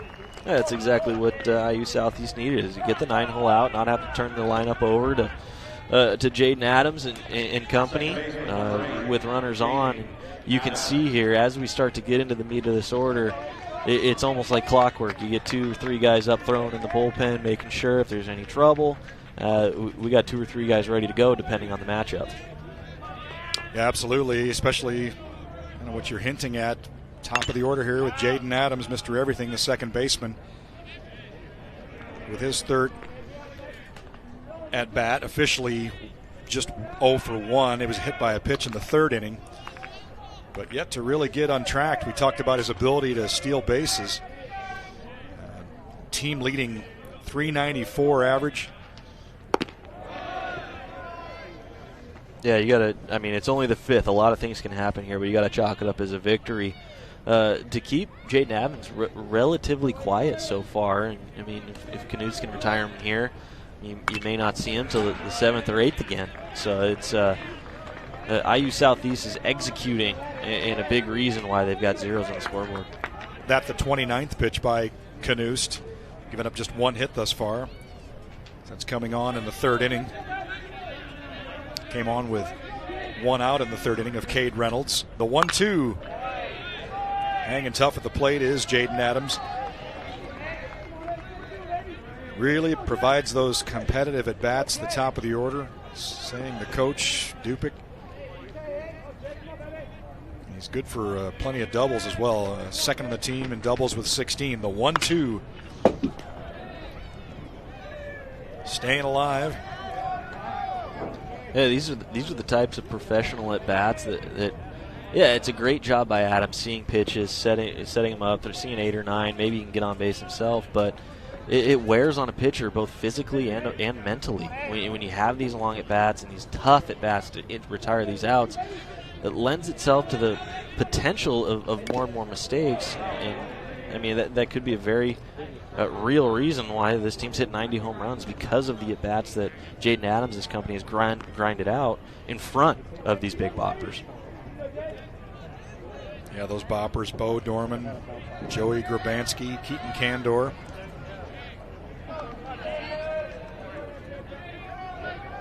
.65% capacity. I would imagine we're probably close to that as we get ready for LC State playing this evening, as going down swinging is Jaden Adams, 2 up, 2 down here in the top of the 5th for Concordia. That's an extremely well-located pitch. We're talking about been fighting off fastballs down and away, changeups down and away. Knust comes inside, really surprises Jaden and gets his hands tied up and is unable to meet that ball out front. A well-located pitch on the inner half. Third strikeout for Knust, and that'll bring up Bo Dorman.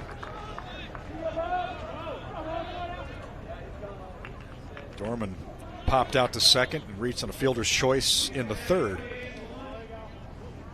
2 away. It's a big swing at that. Gives it a ride to right field, but in front of the track is Romero hauling it in. A very, very quick inning and a good inning for Knust. 1, 2, 3. Heading to the bottom of the 5th. It's 1-0 Grenadiers.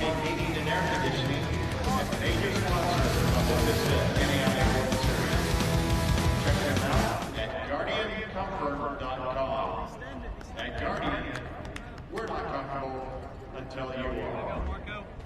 We also want to thank our 10 World Series honorary coaches representing the following businesses: Banner Bank, Early Bird Supply, Eye Care Specialists, Fisher Systems, Hillcrest Aircraft Company, the Rudolph Real Estate Group, Presnell Gage Accounting and Consulting, Regents Blue Shield of Idaho, Lewiston Review, and CCI Spirit.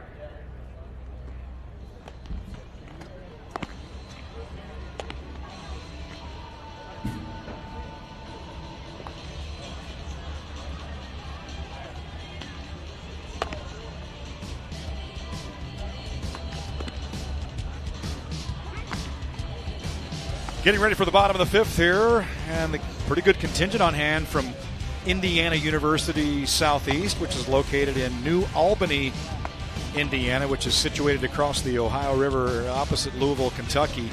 Enrollment right around 5 grand, meaning 5,000 people. Conference is the River States Conference. IU Southeast was the regular and tournament champions of the River States Conference. 48-14 overall. You see that great record in the River States Conference. 26-1 this year, including the conference championship, the tournament. Coaches will take that. I mean, that's step one to get to the Vista NAIA World Series here. Is you got to win your conference, or you got to win your conference tournament, and getting the 1 seed in that tournament is a big deal and sets you up advantageously. And they absolutely took care of business in conference this year. Of course, they did their most amazing work in the regionals in the opening round bracket, knocking out the number 1 team in the land, Tennessee Wesleyan, technically the defending champions here. They won it all in 2019. Of course, no tournament last year. And, talking to Coach Reel this week, saying, he told the players during the season, they played Tennessee Wesleyan in a game in a 3-game series in February. They were outscored 38-11 as Clay Wieste takes that one up and in. And he told them, look, we're going to have to go through these guys to get where we want to be. And he told a lot of other coaches that that's the national championship team. What are we going to do better than them? What are the categories in a ball game, whether it's hustle, attitude, and players started to believe, even though they got outscored by the tune of 38-11 during the regular season, but swept Tennessee Wesleyan in the opening round. Yeah, and nothing against Tennessee Wesleyan. I mean, they're such a strong team. They were ranked number 1 when they were knocked off, so they were clearly getting better throughout the year. But I mean, that's what you want to see out of a team that's growing, that hasn't made it this far in the postseason. Just consistently get better, and the fact that they had an opportunity to amend really that beating they took in that 3-game series, come out and prove not only to the country but to themselves that, hey, we've gotten better, we're ready for this, and knocking off the number 1 team in the country. We talked about it, one of the more confident teams coming in to this. I mean, and that's a big reason. I mean, and that speaks to the coaching staff as well, to consistently get better throughout the year and play your best baseball when it matters most. And it's not like they're blue bloods. This is their first trip to the Avista NAIA World Series. The 3-2 to Wieste, and he walked him. 3rd walk issued by Fosgett. The leadoff batter is aboard for IU Southeast. Yeah, and this is different here. I mean, their brand of baseball is to consistently put pressure on defense, right? Those 144 stolen bases at an 81% success rate. So when they go, it's not that they just run to run. They run strategically and they run well. We have not even seen a stolen base attempt from a team that averages more than 2 stolen bases on the year per game. So it'll be interesting to see with Wieste leading the team in stolen bases if they start to get back to their brand of baseball here in the later innings. 35 of 42 attempts. He's going on this pitch, and he is in there easily. Wieste can move. We had a good angle on that. Kind of watching a wide angle, and he had a great jump and great speed. That's obviously a beautiful combination as a base stealer. Yeah, look at that jump. Yeah, it's a running lead there. I mean, if you're a base runner with success on the bases, and you have the opportunity to get your own momentum moving to the next bag before the ball is even thrown or even you decide to take off, I mean, that's one where you just take and say, hey, I'm there. Just, hey, please don't swing. Don't foul it off because right, I'm there. Right. Don't make me go back, and I've got this thing stolen already. As Drew Hensley takes the 1-0. And that's a good job. Now, granted, it was a ball, so, I mean, he wouldn't have swung or, I mean, he squared around the bunt a few times. But that's a headsy play by Drew Hensley. Being right-handed, able to see Wieste over there with the lead and jump he's getting. It's like, hey, even if that's a strike, pull back. Because, I mean, if the sack bunt's still on, I'll get him to 3rd rather than 2nd while giving up an out.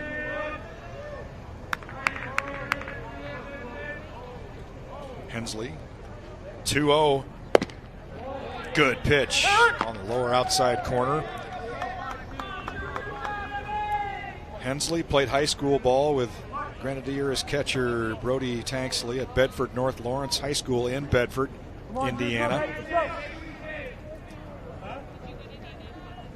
How about that for a 1-2 punch at Bedford North Lawrence?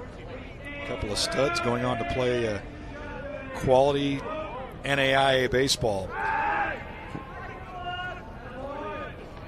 Weesty's saying, hey, we don't need to give up an out to get me to third. Let me do it myself here. He's dancing out there with quite a bit of confidence. If that wasn't an inside move, he would have had that third base bag stolen quite easily. Yeah, Coach Reel telling us that Weesty out at second plays baseball like a middle linebacker, just athletic, active, loves to dive into bases. Got a chance to see it on that stolen base. What will happen here on the 2-1 with nobody out outside? A great opportunity here for Hensley with a hitter's count. Yeah, and I mean, with a hitter's count, this may change things, but I think if you're Coach Ben Reel, I don't know that you necessarily need to give Weesty the steal sign. I think he's got the permanent green light. Other than maybe some very key situations. But here in a hitter's count, you want to put the bat in Drew Hensley's hand and maybe not create any havoc in his eyesight when trying to pick up the ball. The 3-1, fisted to the right field side and goes just foul, giving chase over there, Keaton Candor. And that's a really good idea by Drew Hensley here. So with nobody out, runner on second, situational baseball says get your hands inside, hit the ball the other way so Weesty can get his way to third base. On a ground ball to second, first, a base hit, whatever it might be, bare minimum move the runner along. That was a really good job. Although it was a hitter's count where you want to get the barrel out and you want to do some damage with it, kept his hands inside, worked the opposite field to where, worst case scenario, Weesty gets on third base with one out.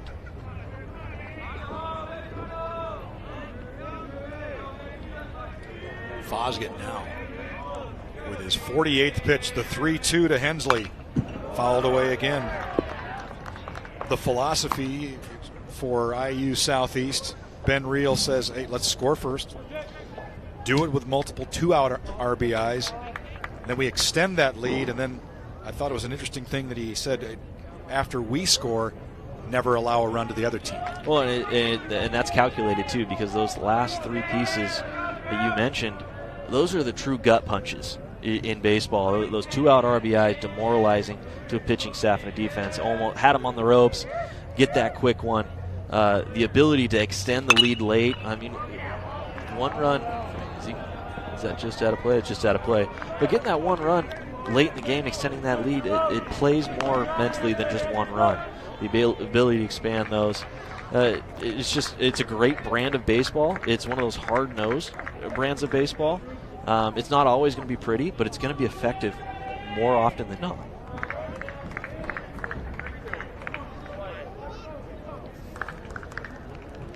No runs, 2 hits, no errors for Concordia of Nebraska. 1 run, 4 hits, no errors for Indiana University Southeast. Fosgett after the delay, the 3-2 line, a one-hopper right at Ceballos. Can't handle it, a hot smash, and here comes Weesty with the second run of the game for the Grenadiers, 2-0. Yeah, I mean, well-struck ball, really hard play. I mean, Ceballos kind of caught no man's land there. Didn't have time to charge it, but also didn't have time to take a drop step and get the long hop. And then you have Weesty dancing in front of you. Just unfortunate, but hey, did a tremendous effort to try to knock that ball down. I mean, if it gets past him either way, Weesty's scoring there. The catcher, number 27, Brody. So they rule that an error on the shortstop Ceballos, allowing Hensley to get aboard. That's a tough error right there. Yeah. I mean, I don't know how much more Ceballos could have done with that ball. I mean, that's a really tough play. That's why, your shortstop could be your best fielder, and oftentimes is, but it often has the lowest fielding percentage just because the multitude of tough chances. Yeah, sheer volume and the quality of that volume, it's so much harder there. And we talk about this. I mean, yes, we got a base hit, the runner scores, but that's also a really big play that first base is occupied. So in a traditional sense, you have to pitch to Tanksley here. And having him be, I mean, essentially with Tanksley, if you're on first base, you're in scoring position. this is a really big opportunity for IU Southeast to put some real distance, setting themselves up for a potential opening round win. Sky to the left side, shallow left field. Here comes Grabansky, and he'll haul it in. And one out here now in the fifth rather. And Brody would like to have that pitch back. I think he got exactly what he was looking for. Put a great swing on it. Just a hair under it. I mean, that was a big league foul, pop-up there. I mean, if he gets just a centimeter or two above that baseball, he creates some backspin. That ball's probably still traveling. Yeah, some guys, whether it's on the golf course or in baseball, they just look like if they can get one square, they can hit it 500 feet. Yeah, I mean, there's some players that just have that gift where it just sounds different off the bat.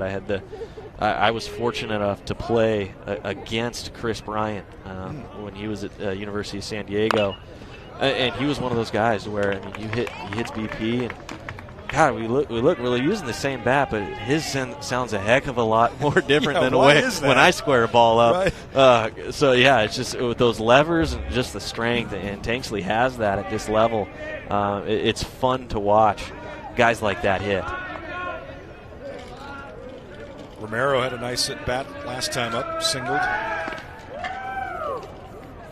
As the IU Southeast Grenadiers played their first run. Yeah, Billy, actually you've played in this field, and you weren't going to bring it up, but I will. You actually had a perfect game going in Legion ball on this field into the, fifth inning? Yeah, I threw 5, and it was I had some tendonitis in my elbow, so it was my first start. I had a pitch count that was capped, and head coach came up to me after 5 and said, hey, and I go, hey, I know what's going on. If a guy gets on, take me out. So I wanted to see it through, and I think that was the baseball gods saying, hey, let's not push it. And that very next inning, base hit, and I was out of the game. Well, I just love the best part of that story, and because you're modest, you didn't want to say so, but the coach that came out to ask you about leaving was legendary Gonzaga coach Steve Hertz, right? Yes, yeah. I had the unbelievable fortune to play under him at a very young age. I learned a ton. In Spokane and around Gonzaga, he's a baseball legend. Really around the Northwest, not just Gonzaga and Spokane. Coached 20-plus years at Gonzaga and really set the tone for that program. Just last night clinched WCC championship under Coach Mark Mactoff. And it's 18th, 19th year now. Big congrats to the Zags, knocking off San Diego to clinch that West Coast Conference title and automatic bid to the NCAAs. You saw that foul swing by Romero. Hensley had to go back to first. The Zags now, if they could win tonight and tomorrow, maybe even just tonight, possibility of actually hosting a regional in the NCAAs. We'll keep our eye on that. But in the meantime, the 1-2 here to Romero. And that one hit him. Second batter hit by Concordia pitching. And now 2 men aboard here for IU Southeast in the 5th. Yeah, and you're seeing that essentially Fosgate missing to his glove side. He's really pulling that slider. We mentioned at the top where maybe mixing a couple fastballs, which he did and was able to get the out. It was a good job by him, but it seems like he's still still really pulling that slider and maybe holding onto it a frame too long. And what I mean by that, just kind of not releasing it at the time he should and holding on a bit longer, and that gives you the propensity to really pull that slider down and into a left-handed hitter. And Marco Romero will be headed for the ice after the game, as we mentioned the previous hit batsman by Concordia pitching hit Romero, so he's 2 for 2 in that category. But he'll take it. You know what? Hey, rub some dirt on it. It's the Vista NAIA World Series. Yeah, at the end of the day, the name of the game is get on base. And you look at Romero and hit by pitch, single hit by pitch. He's 3 for 3 in that regard. So great team at bats. And it's showing up. You have the ability to extend a potential rally and push a guy in scoring position. So Derek Wagner now with a runner in scoring position. 2 men on with 1 out here in the 5th.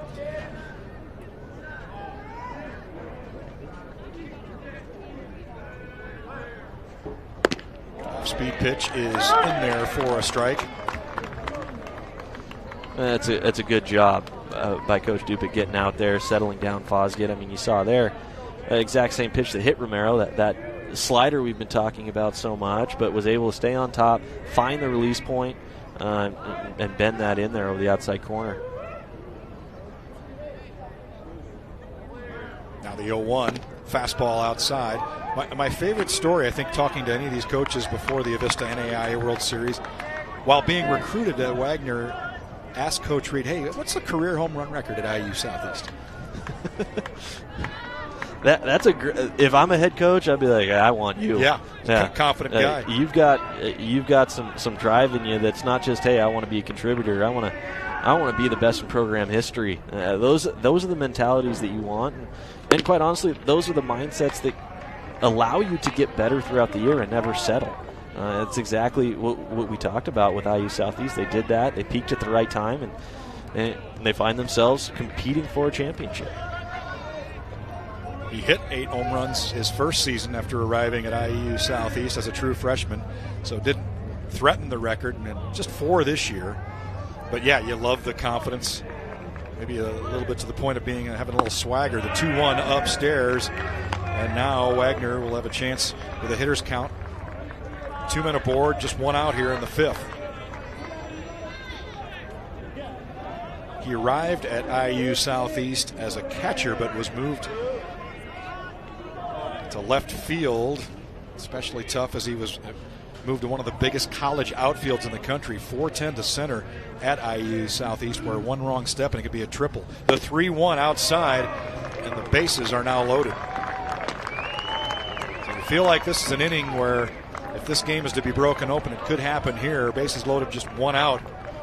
And Fosgate, one of the top pitchers for Concordia, listing a little bit here in the 5th. Yeah, and that's one thing where Concordia really had IU Southeast exactly where they wanted them. They started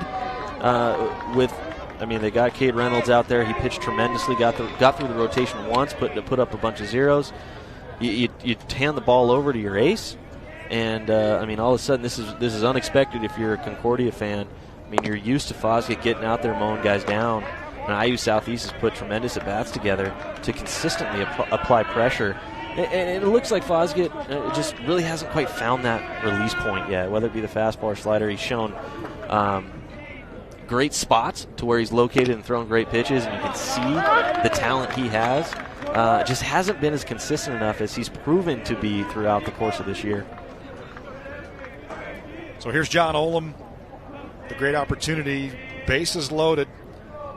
The Grenadiers already up 2-0 here in the 5th.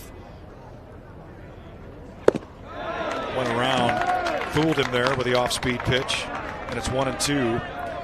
It's a big strikeout opportunity for Fosgate. And that's exactly what he should be thinking right now.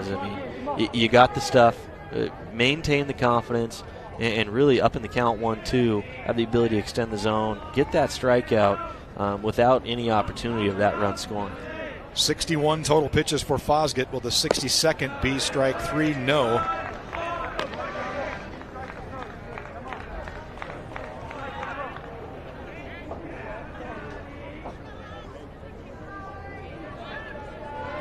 Since coming on, has walked 4. They've given up 1 hit so far, but those 4 walks, troublesome. The 2-2 got him swinging. Looked like Olam was a bit behind that. The heat from Fosgate. He's got his 3rd strikeout. Yeah, there's not much else you can do with that pitch, especially with the slider he has. You're probably in the back of your mind thinking he's coming with his best pitch, and then perfect placement on a 2-seam fastball in the outer half. I mean, at that point, it's one of those times where you tip your hat to the pitcher and go, yep, yeah, you got me there.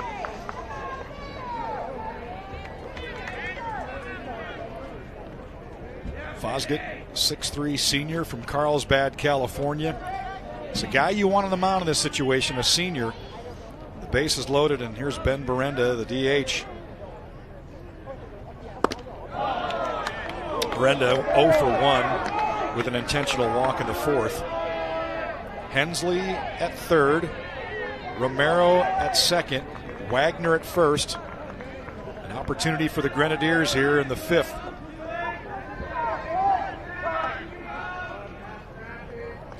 I think that last pitch is one that Fosgate really wanted to get up in the count 0-1. Slider inner half, really well located, just unfortunately didn't get the call there.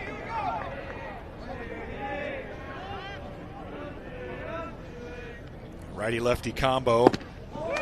Good pitch in on his hands, catches the strike zone, and it's 1-1.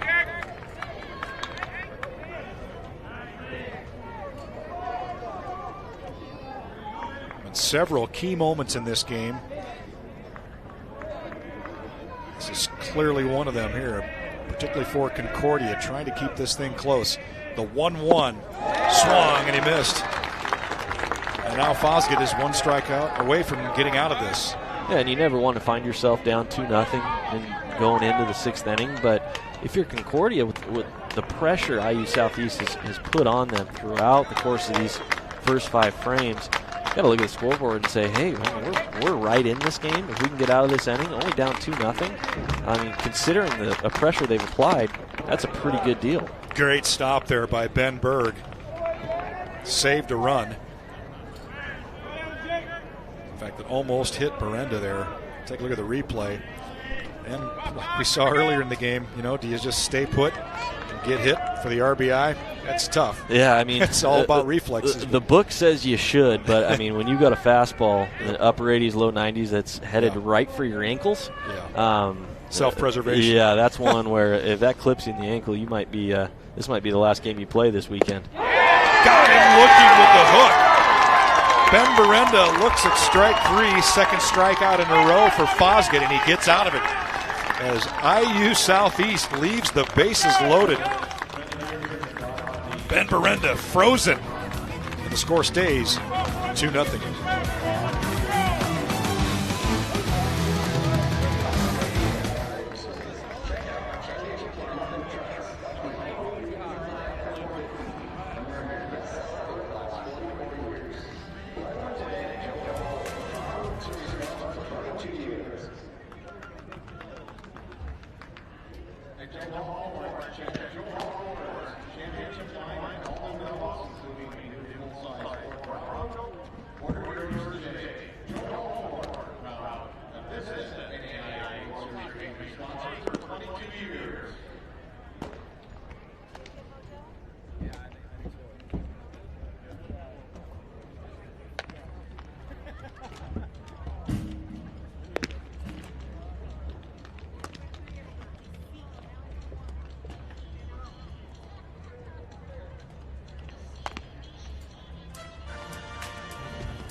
Some of the fans on hand from Indiana University Southeast making the trip out from New Albany, Indiana. If you didn't hear it earlier, they're just across the river from Louisville, situated on the Ohio River. So that is beautiful country. But the folks, and they're finding out what it's like to be in an area with little or no humidity, and far fewer cicadas and mosquitoes. Yeah, I think that's a very welcome sight. And every 17 years those bad boys come out. So yep. I mean, when they do, it's a great opportunity to leave that area and enjoy some great baseball. Top of the 6th here as Concordia sends its 3, 4, and 5 hitters. So obviously a good opportunity here for Concordia to get on the board. Yeah, let's see if they can really that Uncle Momentum or Uncle Mo. Really, with those last 2 strikeouts, it could very well have shifted over Concordia. You get 2 big outs with the bases loaded. One run came across in the inning, but able to keep it at that. And then you turn over and you got your 3, 4, 5 hitters up. I mean, this is the opportunity to really get back in this game for Concordia. We've seen both pitchers that have come on in relief of the starters. Fosgate in relief of Nick Little, and Gavin Knust on in relief of Gabe Reynolds. Both have done a heck of a job, particularly Knust. Only given up 1 hit thus far in relief of Cade Reynolds, who came on in the 3rd inning. It's got that little delay at the top it probably makes it just a little bit tougher to time, Billy. Yeah, just a little bit. I mean, that little quirk to where it's not your traditional windup. I mean, you'd think if he does it every time, you'd be able to get on it eventually. But as a reliever, you may only face these guys once, and that could really mess you up. Certainly messed up Grabansky. 3 straight strikeouts for Grabansky to open his Avista NAIA World Series experience. Tough start for him, and there's one away here in the 6th. Yeah, a combination of great pitches on the outside half for him, and as well as, there might be an ounce of wanting to do a little too much. Being a 3-hole hitter, having the stat line he's had throughout the year. You just want to stay within yourself and trust the talent that's gotten you here, quite honestly. Keaton Candor had a big rip at that first one. Candor's dad played at Buena Vista, actually played against his father. I played for Luther College, and they were Buena Vista in our conference, and Todd Candor was a heck of a hitter. In fact, he's now in the Buena Vista Hall of Fame. Senior year, hit .456. Well hit left center field, but it stays in, and well in front of the track actually is John Olam. Hauls it in. Thought Candor got a little bit more of that. Sounded good, but ended up being a routine flyout, and there were 2 away here in the 6th. Well, I mean, just with Candor's strength, it did travel well, but the way they were playing him, I mean, Olam is essentially on the warning track in center field with 3, 4, 5 up. So, I mean, as well as that ball was hit, he actually had to come in to get that. So, just well placed by IU Southeast. Jesse Garcia, the first baseman, who was 0 for 2, and one of his at-bats, great play at third base by Jake Scott in the 4th inning. 2 away here in the 6th inning. Concordia, the Bulldogs from Nebraska. Go, Gab, way ahead. 2 hits thus far, but only 4 hits for Indiana University Southeast. So your classic, I don't know if you can call it a pitcher's duel, because we've seen 4 pitchers. Yeah, you can call it a pitcher's duel. I don't know if classic's the right word. Yeah. It's a little it's not what you would expect out of a pitcher's duel. Yeah, an unconventional pitcher's duel here. As we mentioned, if you're just joining us, both pitchers in the game now came on early in relief and done a bang-up job for their respective clubs. Knust for IU Southeast, and Jake Fosgett for Concordia.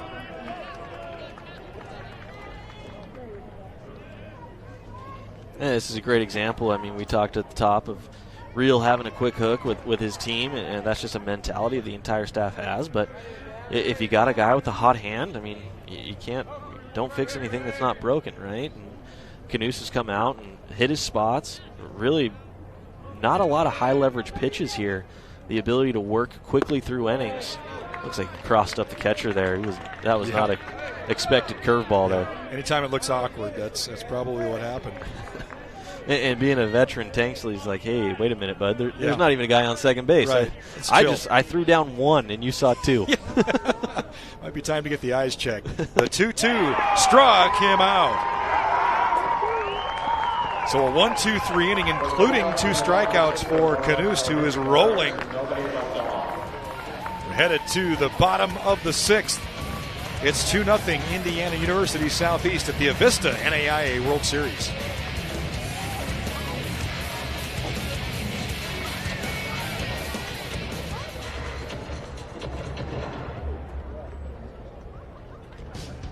We would like to thank our opening day sponsor and title sponsor, Avista. Since 1889, our title sponsor, Avista, has been an active partner in the communities they serve, providing energy to more than 680,000 electric and natural gas customers in northern Idaho, eastern Washington, and parts of southern and eastern Oregon.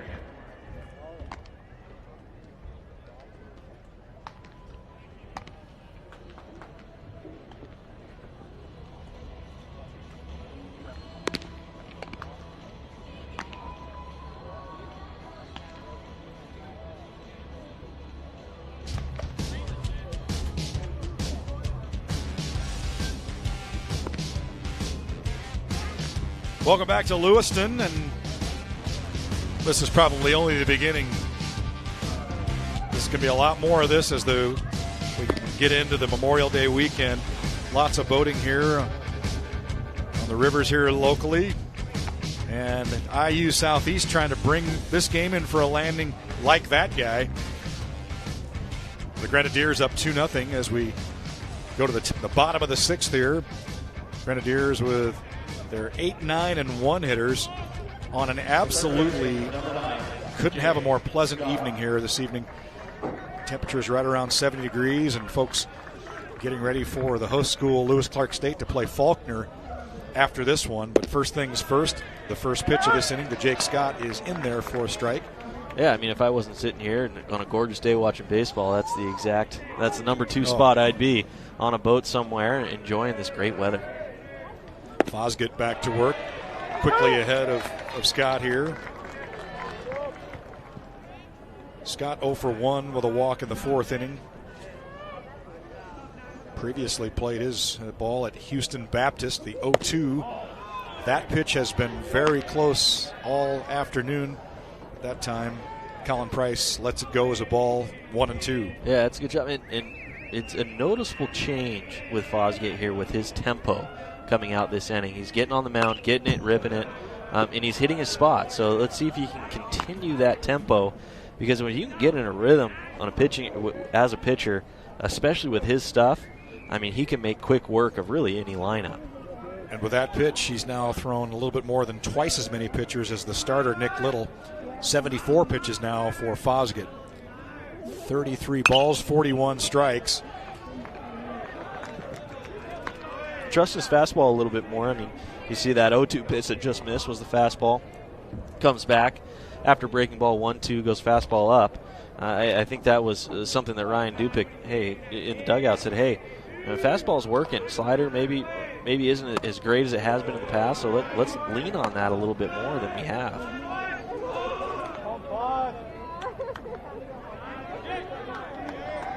Jake Scott, the 5'10" senior from Huntington Beach, California. Sporting a .316 average. The 2-2. Good curveball. Got him swinging. And that's the Jake Fosgate that Concordia is used to. I mean, you effectively locate the fastball and then bring that slider over the outer half. You really can't do much with this pitch other than maybe foul it off. That's another one where it's like, hey, there's a reason he's got 90-some strikeouts in 53 innings, and those are the pitches that have gotten him to that point. Yeah, just 96 Ks versus just 13 walks. Attempted to lay that one down. Didn't get it. Strike one. DiCello bats ninth, but Coach Reel saying he could bat leadoff for any team in the country, would bat higher, but has had a lot of success in this number 9 spot. Very electric. Back up the middle. And it's Ceballos. And a throwing error. Looked like he would have gotten Dante DiCello, but Ceballos throws into the dirt, and DiCello's aboard on the error. Yeah, that's a tough deal by Ceballos there. I mean, great play to his glove hand side. Sets his feet well and gets a strong throw over. And really, I mean, he underthrew it so much that it was maybe a longer hop and maybe a little bit more easy to handle if you're Jesse Garcia, but I mean, not long enough. It did get in that dead man zone of that, not short hop, not long hop, that in-between hop that's always the hardest to field. Second error by the shortstop Ceballos in as many innings. 2 errors total for Concordia. And that'll bring up the top of the order here, Clay Wieste. Wieste, as you can see from his jersey, at least last inning, has been active. Walked, stole a base, and scored one of the 2 runs here for IU Southeast. Yeah, and I think a great barometer that if you're IU Southeast, like, hey, how'd we do today? Well, just look at Wieste's jersey. Yeah. If it's dirty, we probably did pretty good. And him particularly, if it's clean, probably don't want to know the result. Yeah. Probably don't want to ask. Yeah, exactly. Don't make eye contact. That might have been the 3-game series with Tennessee Wesleyan earlier in the year.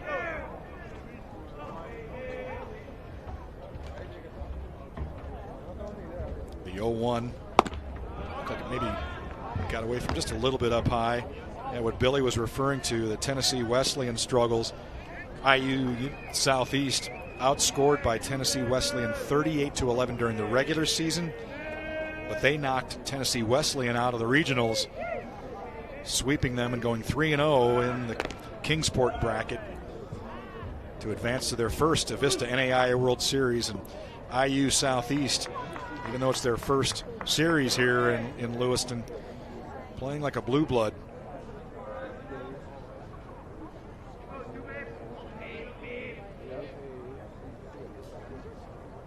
The 1-1. Smoked right at the shortstop. This time Ceballos has it to second for one, on to first. Double play. So Ceballos atones for the error, starting the 6-4-3 double play. And that'll do it for the Grenadiers here in the bottom of the 6th. Already headed to the 7th. 2-0 Indiana University Southeast.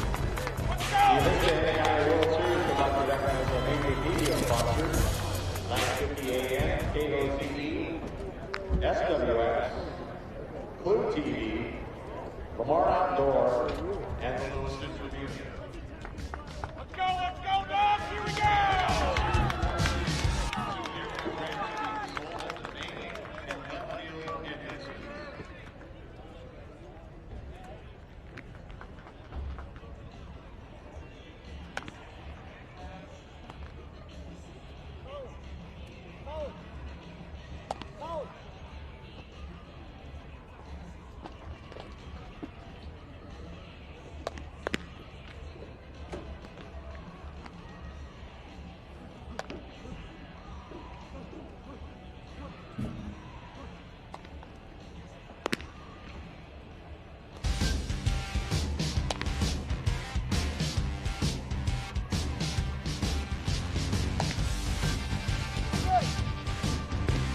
Been an impressive performance in relief for Indiana University Southeast pitcher Gavin Knust. Take a look at some of his strikeouts. Knust thus far has fanned 5 Concordia Bulldogs. No walks, and just 1 hit given up in his 3 2/3. So right now, Knust, one of the MVPs of this ball game, maybe the MVP for the Grenadiers, Billy. Yeah, and really not exactly how we expected, or any of the head coaches. I mean, at the top, you have Ben Reel say, hey, we're not built around pitching. Concordia with 90 home runs coming in, offensively minded. And really, I mean, you didn't expect this to play out the way it is, where you have IU Southeast leaning on their pitching in a 2-0 game. And Concordia's offense really, I mean, outside of a minor threat early on, I mean, Gavin Knust has come out and like you said, hit his spots and done tremendously well. For this IU Southeast team. Ben Berg, the catcher, swinging at that first pitch. Swings through it, strike 1. No runs, 2 hits, 2 errors for Concordia. 2 runs, 4 hits, no errors for IU Southeast. That was a really good pitch by Gavin Knust there. First pitch of the at-bat, I think he got away with one there. Ben Berg put a really good swing on it. Fastball elevated in the zone, something he could easily handle. Just missed it, and then Gavin Knust came back, same pitch, in much better location. Here's the 0-2. Fought it off. Going to get out of play. The answer is yes. Down into that area, one of my favorite areas, the ice cream truck. Love it. They've got some great Huckleberry Shakes here at the Vista NAIA World Series. There's no line there right now, but I'd imagine tomorrow and the rest of this series, with the weather we have on tap, you're going to have plenty of wait time at that ice cream truck. Did you just say no line? No line.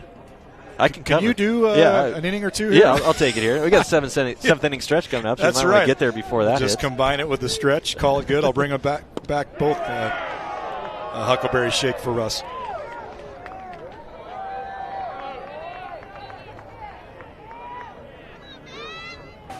Awesome food here at the Vista NAIA World Series. Down both lines, we've got food trucks.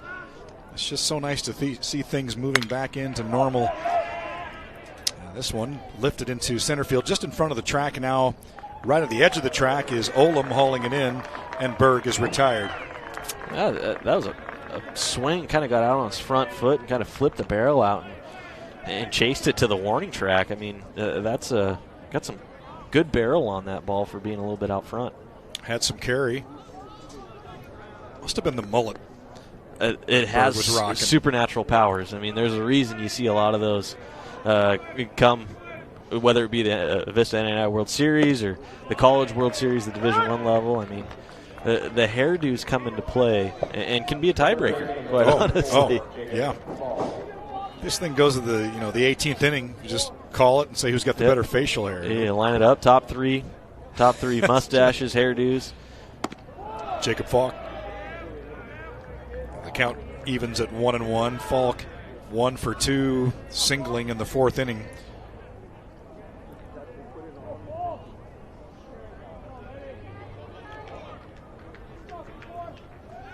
Canoost, a product of Forest Park High School in Ferdinand, tries to sneak that curveball around in there, but home plate umpire Colin Price calls it a ball. We've seen that pitch a little bit more recently. I mean, the first time it really was noticeable to me was when he crossed up Tanksley on that curveball that I think Tanksley was expecting fastball. He really was utilizing fastball changeup early in the count and looping in that third pitch, give a different look. Nice piece of hitting there by Jacob Falk going the other way, and he's on with a single. And that's all you can ask for Concordia here in the 7th. Is the tying run coming to the plate. Yeah, I mean, only down 2. I mean, you don't need to get everything back in one swing. You stay true to yourself. Don't try to do too much with the ball, and find yourself and get Canoost in a little bit of trouble, because we know that if there is trouble, there's a high percentage that they're going to the bullpen, and the ability to get a guy maybe that has thrown 60, 70 pitches and maybe is a little bit tired, but he's been on his game. Seeing something new could be exactly what Concordia needs. Took a big swing at that, fouled it away. Tate Johnson does have 7 home runs on the season, and he was 4 for 9 in the Bulldogs' 2 elimination games in the regional.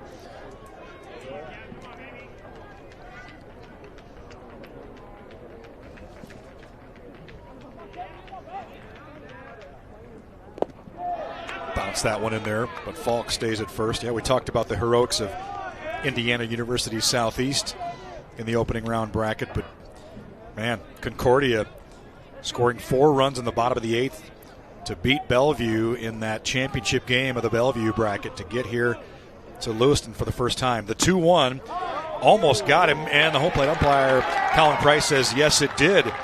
So now we've got 2 men aboard with 1 out here in the 7th. Yeah, and I mean, if we get Ceballos on here, or if he does something productive, and it's a great opportunity to turn it over.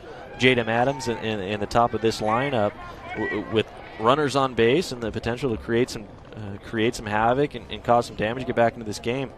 But you talk about that the opening round games for Concordia. I mean, they had to go in and beat Bellevue twice at the championship. They came up through the losers bracket, again playing a host team on their own field, having to beat them twice. We talked about all the momentum IU Southwest has come in with, and Concordia has just as much, if not more, with that kind of showing in the opening round. Ben Reel out to talk to Gavin Canoost and practically the entire team here on the mound. Reel in his 13th season at his alma mater, and at 35 years old, as you see activity in the Grenadiers bullpen. One of the youngest coaches at 35 years old in college baseball to surpass 400 career wins. It looks like that will be it for Canoost. We will go most likely from number 31 to number 13 as a nice round of applause for Canoost.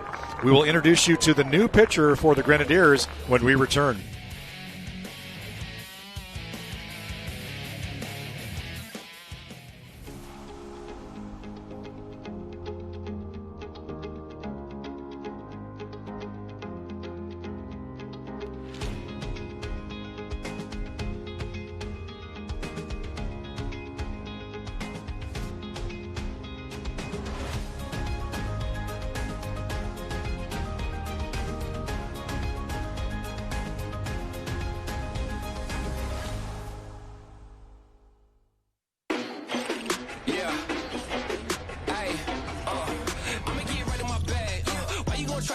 bad. I'ma zip right past. Drip all on my swag.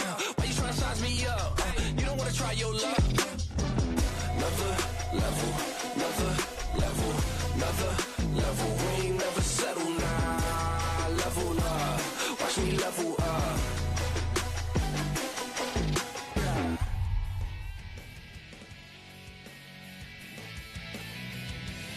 Heading back to the right side here, a new arm for IU Southeast. It's Connor Freeze, the freshman righty, 6'3", out of Louisville. And 24 and a third, 3.33 ERA, kind of a 3-to-2 ratio on strikeouts to walks. Has actually started one game, has given up 23 hits in 24 and a third. Opponents batting .247 against Connor Freeze, and his task will be to freeze the runners, if you will, here and try to snuff out this mini rally by Concordia, Billy. Yeah, another arm at IU Southeast that trusts his defense, looks to pitch to contact. And you're exactly right. This is Ben Reel's deal. This is how he operates his pitching staff. Any sign of trouble, we're going to give Concordia in this instance a different look, and it's paid off for him so far. They've gotten him to this point, the Vista World Series, and so far this game has been effective. We'll see if that continues, or if Concordia is able to break through here. Meantime, we've got Noah Jansen in as a pinch runner for Jacob Falk out at second base rather. Falk, the third baseman, so Jansen in to give some speed to the Bulldogs here, trying to get on the board here in the seventh inning, down 2-0.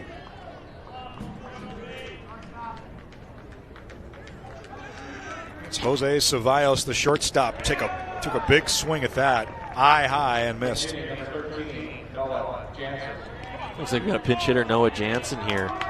And it'll be interesting to see. So Jose Cevallos, obviously the starting shortstop. Another interesting rule, in addition to the courtesy runner at the NAIA level, is the re-entry rule. So just because they're pinch hitting for Jose Cevallos here doesn't mean they're taking his glove out of the shortstop position. So we won't find out until the bottom half of the inning.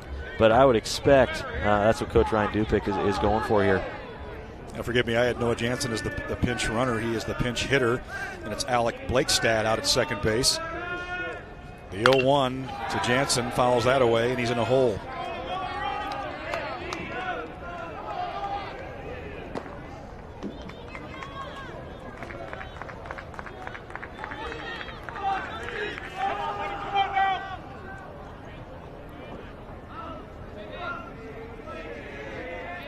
Feels like a big moment here. The 0-2 just outside. Tried to get Jansen to chase it.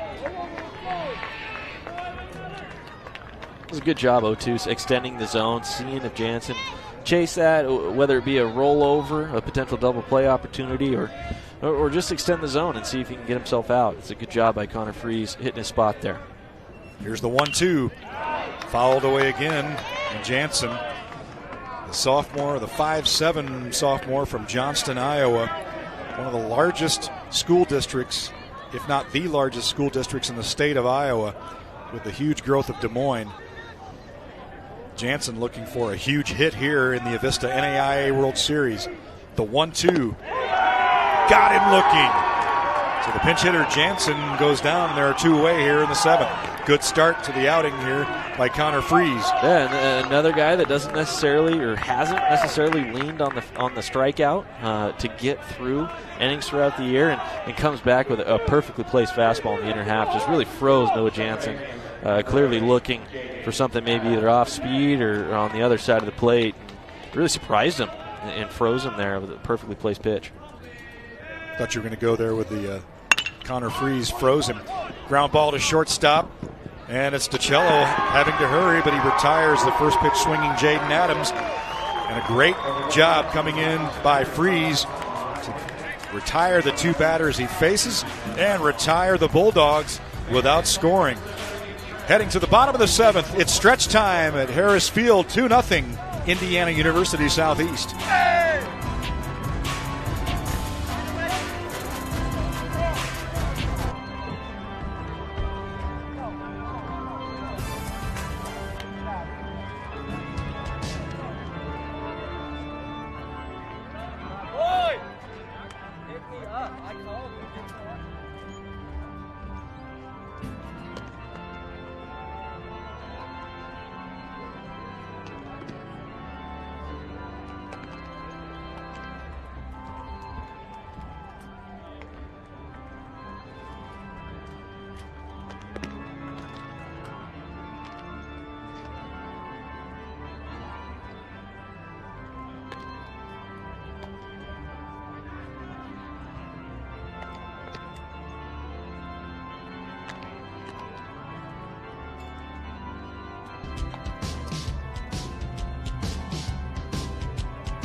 Back at the Vista NAIA World Series as we welcome you back at Harris Field and inside the broadcast booth. Dave Cotton alongside Billy Moon. And we hope you're enjoying this one. It's Game 3 of the Vista NAIA World Series. First two games high scoring. It was LSU Shreveport winning a high-scoring game, or at least they scored 10 runs in the first game, beating Kaiser 10-3, and then Georgia Gwinnett with 9 runs in the second game, beating Oklahoma Wesleyans 9-6. So stood to reason we were going to get Billy a pitcher's duel here and a close one, and that's what we've got. Yeah, the odds are there. I mean, it is testament, as we mentioned, unconventional pitcher's duel here. 2-0 going to the bottom of the seventh. We've seen 4 or 5 pitchers combined. A welcome. I mean, this is more of your traditional throwback game rather than slug them and try to outscore them. And it's quite honestly a little bit different than what we expected with a team not built around pitching, a team with 90 home runs. It's a new flavor that we were not expecting. And a new pitcher here for the Concordia Bulldogs as we start the bottom of the seventh. It's Adrian Cotton, the 6'4 junior out of Gretna, Nebraska. This will be his 15th appearance in 14 innings pitched. Pretty good strikeout to walk ratio, ERA of 4.50. He'll face, as he goes to work, the 2, 3, and 4 hitters, starting with the first baseman, Drew Hensley. Yeah, Concordia, I mean, got as much as they could out of Jake Fosgate. Obviously was not as sharp as he has been throughout the season. But, I mean, at the end of the day, kept his team in. I mean, only down 2 going into the later part of the innings. Anything can happen. The old adage, blooping a bomb away from tying this game. Hopefully for Concordia, Adrian Cotton can continue that and continue to put zeros on the board. Because as we move later into these games, we've talked about the saying ones are huge, to where a 2-run lead to a 3-run lead, that's a big difference. 1 run may not sound like a ton, but that's a big deal, especially when it comes down to these game of inches.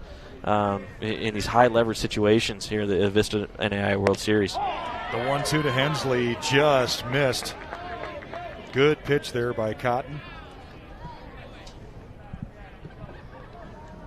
He's got an interesting delivery, and it looks like a delivery that would be a little harder to time as a hitter. Yeah, he almost flares out that front hip a little bit more and falls off to the first base side a little bit more than normal. And it's also a different look to what we talked about. Cade Reynolds started the game for IU Southeast, and Jake Fosgate as well, to where exclusively out of the stretch. And here we go, Adrian Cotton starting out of the windup. But not a good start for Cotton as he loses Henley, who's on a base on balls here in the bottom of the seventh. It's like you said, not the way you want to start the inning if you're Concordia.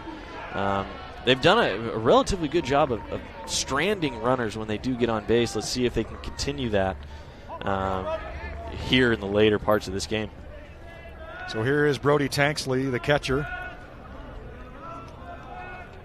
Singled and scored one of the 2 Grenadiers' runs in the 4th inning.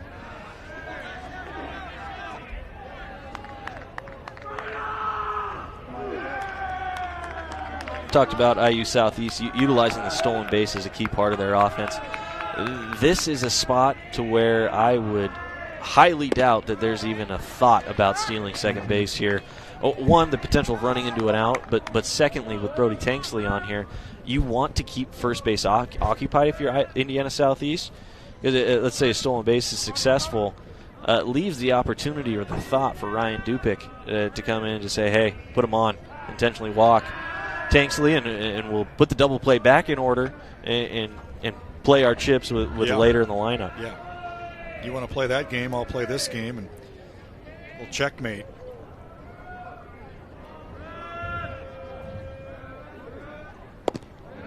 Held up on that. And gets ahead in the count 2-1. Tanksley also doubled in the first and flew out in the 5th. So a good game for him, a 2-for-3 effort with a run scored and a double. See him squinting there at the plate as just an absolutely stunning evening here. Temperatures dropping into the high 60s. Might be a little chilly, might be some light jackets for the Lewis Clark State game coming up after this one. The Warriors taking on Faulkner. There you see just how beautiful an evening it is here in the LC Valley. Glad to have you with us. Dave Cotton alongside former Zag pitcher Billy Moon. And Billy, as a pitcher, you've loved this one so far. The pitchers have dominated as Cotton sends Tanksley down swinging. Yeah, speaking of just an unconventional pitcher's duel, I mean, this is one fastball up and out over the plate. I would expect that Tanksley was looking for something off speed, knowing that they're probably trying to pitch around him. And the fact that Cotton really challenged him, I think surprised him and essentially got him behind on that fastball. A fastball that Tanksley has proven throughout the season that he can handle. So here's Marco Romero, the man on board and one out. And with the throw over, Romero actually was squaring, so take from that what you will. And if you remember, he did this last at bat as well with runners on, and he's sitting in the 4-hole. Maybe not the most logical spot to put a sacrifice bunt, but I mean it's just another way to give a different look to the defense. Maybe get the third baseman to come in a little bit, and if you do that, it reduces his range over there, and it just opens up more holes on the infield. Book is closed on Jake Fosgett. Goes 3 2/3, gives up just 2 hits, but he walked 4. And he allowed a run, struck out 5, and hit a batter. Generally, though, a solid outing for Fosgett in relief of starter Nick Little for Concordia. But it's Adrian Cotton now here in the 7th, trying to keep this a 2-0 ball game.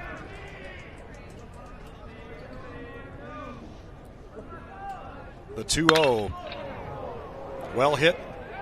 Center field. That one is out of here. 2-run bomb by Romero, and it's 4-0.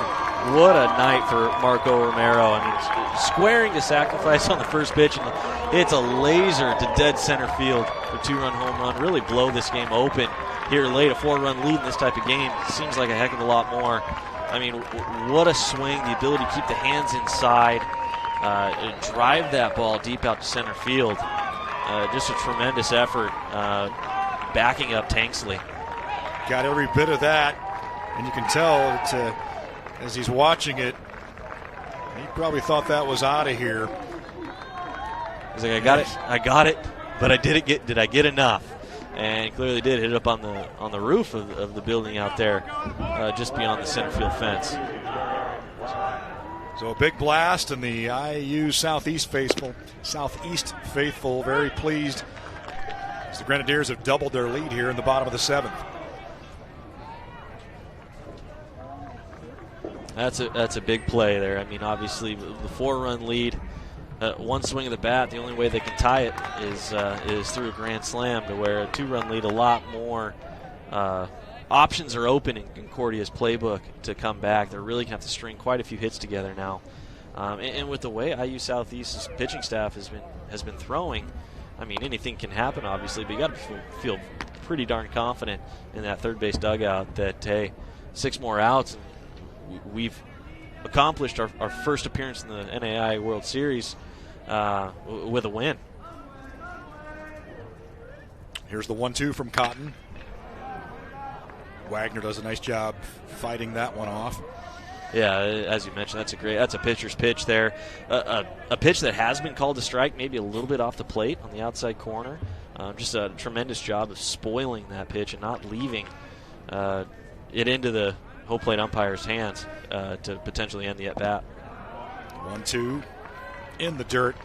What's the mentality after you give up a home run? Now, again, not saying that you gave up a lot of home runs, but I gave up my fair share. Obviously mental toughness to shake that off, but boy, that's easier said than done.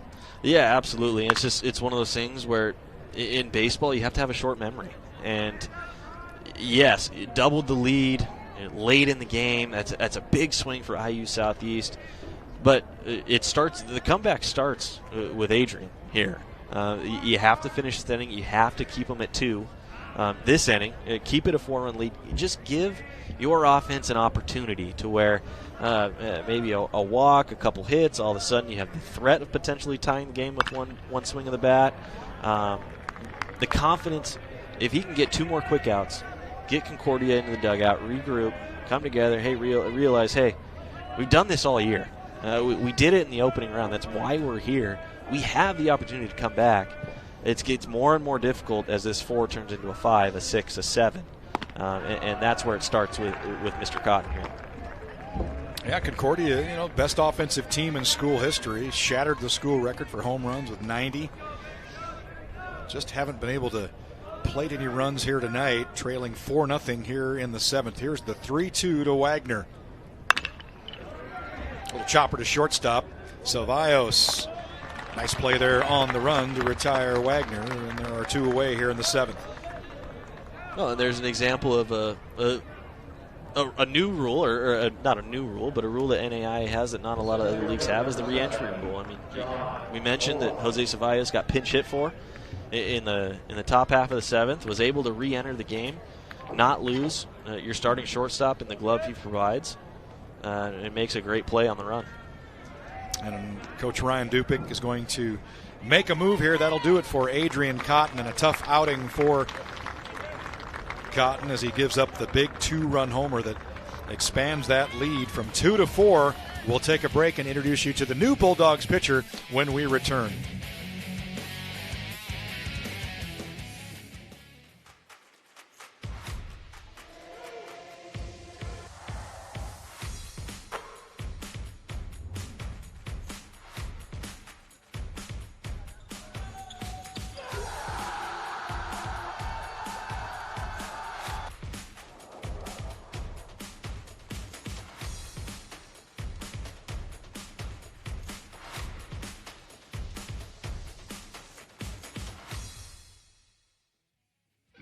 A degree is the most important thing you can get.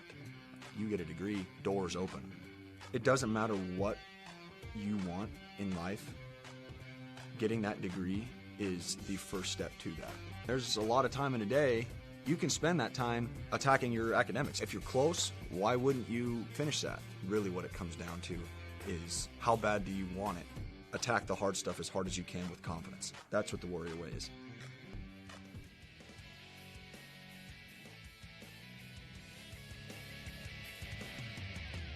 Back in Lewiston, as we're in the bottom of the 7th, with Indiana University leading, Indiana University Southeast leading Concordia 4-0 as Adrian Cotton chased here in the 7th after giving up that 2-run home run. New pitcher on in relief is Shane Whitaker, 6'2" sophomore righty out of San Diego. This is his 18th appearance. An ERA of 4.10. Strikeout to walk ratio pretty good, 47-16. 4.10 ERA, a record of 4-1. Has a save on the season, and he'll face 6, 7, and 8 hitters coming in here, or at least hitter number 6 here with 2 outs in the 7th in John Olam. But obviously want to just keep this thing where it is here in the bottom of the 8th, Billy. Well, yeah, and outside of Nathan Buckley, their closer, this is the arm that they lean on most in high leverage situations. I mean, second on the team behind Buckaloo in appearances, obviously with a tremendous strikeout number and ratio there. So they're coming in knowing Concordia needs to slam the door here, get these big outs, and they're going to their high leverage arm to do it. I said bottom of the 8th, actually the bottom of the 7th. Maybe that's because you and I were the only people in the park that didn't observe the 7th inning stretch. And that's bad karma. I mentioned, though, John Olam here.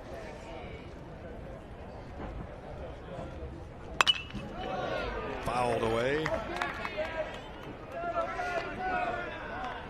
Folks continuing to file in here, and I don't know, and I'm sure there's a scientific algorithmic way of figuring out what is 65%. I'm sure they're keeping an eye on it in the turnstiles, but that's the capacity here for the Avista NAIA World Series. Well, it could very well be an optical illusion. You've got, both teams that are slated to close off this opening day here. I mean, in the stands, you got fans from now 4 teams in. It could be a little bit of an illusion here. I think we're adhering to that, but I think it's probably one of those transition periods. Yeah. Well, it's just, I think part of it is we're so used to seeing the stands empty for a year and change. Yeah, and this is so refreshing. Yeah, 65% looks like max capacity to us at this point. Here's the 2-2 from Whitaker to Olam. Fists it foul. Count remains 2 balls, 2 strikes. Really interesting grip on that off-speed pitch. It looks to be more of a changeup that Shane Whitaker's throwing. You can see the fingers pop up really right out of the arm slot or the throwing window. I believe that's a changeup. Didn't look like, yeah, that's a changeup right there. Really good one at that. Nice job there. Struck out John Olam. And that will do it for the 7th inning, but a big blast as Marco Romero getting the job done. 2-run blast. It's 4-0 IU Southeast.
Welcoming you back to Harris Field at Lewis Clark State College.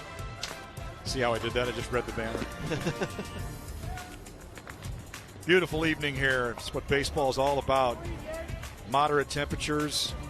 Pretty good brand of baseball here. 4-0 game, but it's been competitive throughout. IU Southeast doubling its lead in the 7th. And Connor Freeze will go back to work here in the top of the 8th. It'll be the 2, 3, and 4 hitters for Concordia of Nebraska. Bo Dorman, Joey Grabansky, and Keaton Candor due up.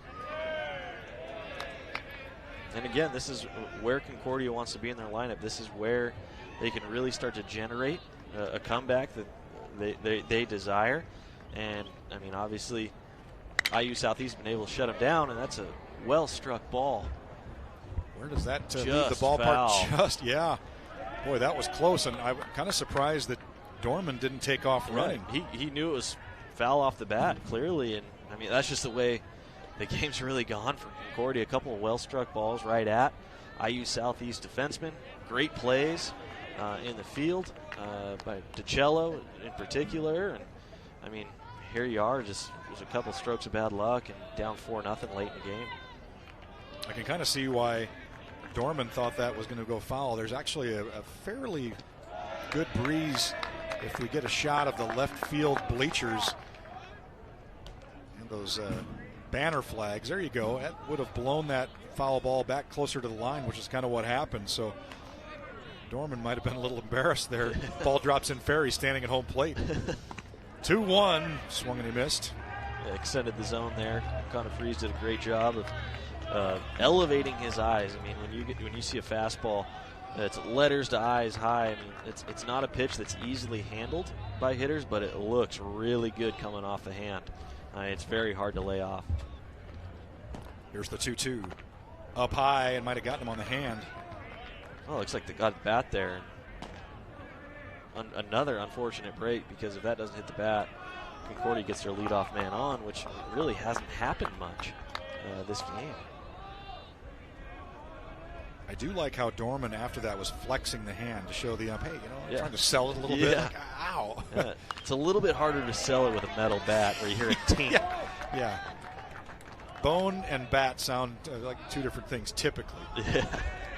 Yeah, we saw that in the earlier game with Georgia Gwinnett. We had a right hand, had a fastball up and in, and tried to get out of the way. And I mean, it was probably 3-4 inches away from getting hit, but tried to sell it, hit the jersey, and any way to get that 90 feet. Absolutely. Tough short hop for Jake Scott. That is always a third baseman's nightmare. coming in, and the in-between hop. Yeah, didn't turn into the short hop. It was that in-between hop, and it ate him up. Yeah, that's really all the third baseman can do there. I mean, it's a tough play. You have to come and try to get that short hop, because if you sit back too long, really good chance that you get beat out for an infield hit. So, and another unbelievable heads-up play by DiCello to continue running after that and cause that backup to where if he wasn't there, left fielder's playing pretty deep. Yeah. There could have been an opportunity for a double there. There's the left fielder, Joey Grabanski, who has had a tough day. He's trying to avoid the golden sombrero. 4 strikeouts here. 2 swinging, 1 looking. That one fouled away. Looked like for a moment might have stayed in play as the infielders were giving chase, but souvenir for the crowd. I mean, as much as Grabanski has struggled this afternoon, if you're Concordia, you got to play with the more long-term stat line, and this is the guy you want up in this situation. And he delivers. Nice piece of hitting there by Grabanski. Singles to left, and so 2 straight singles for Concordia. They did rule that Dorman hot smash a base hit. That tough in-between hop for Jake Scott. So 2 straight singles to start the 8th here for Concordia. They need one more guy on to put the tying run at the plate. Well, we'll see if Coach Reel sticks true. I mean, really what we've seen for the prior 7 innings is any trouble, the new arm. You can get a different look. It looks like he's sticking with Freeze here, but I would imagine the leash is about as short as you can be right now. First 2 hits given up by Freeze since coming on last inning. That was a really good swing by Candor. It looks like Concordia is maybe starting to settle in. I don't know if it was just first NAIA World Series jitters or whatever it might be, but much better swings that they're getting here in the later innings, especially from their 2, 3, 4 guys this inning. Candor was outstanding in the 2 elimination games the Bulldogs had in the opening round. In those games, he was 6 for 9, drove in 6 runs. In fact, he homered in the final 3 games of the regional. So the Candor legend continues. His father, Todd, Hall of Famer at Buena Vista University, Division III in Northwest Iowa. And now Keaton Candor having a good year for Concordia. Big at bat here. Smokes that to left field. Dorman is going to hold up at third, and the bases are loaded. Yeah, 3 straight singles. This is exactly what Concordia needs. Really, if you're IU Southeast, obviously you don't want to be in this position. Bases loaded, nobody out. But, I mean, how big of a swing was Marco Romero's 2-run home run? I mean, if this is a 2-0 game, this is a much more high-leverage situation. But, man, you can call it lineage. His season is 3 home runs in the last 3 games. I'm calling it the power of the stash.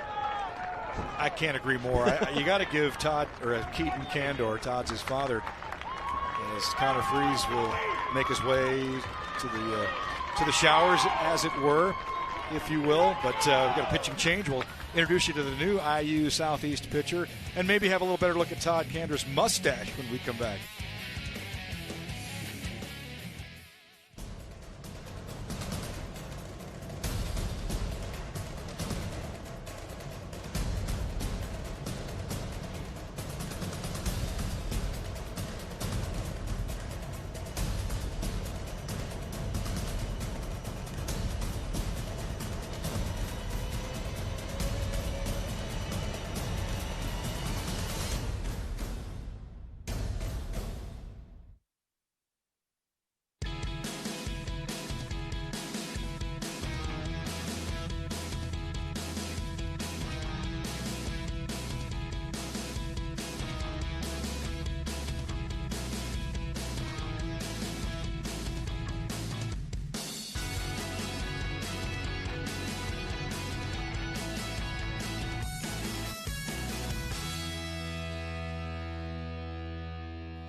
And a new arm on for Indiana University Southeast. It's Jacob Frankel, 6-foot junior righty out of Louisville.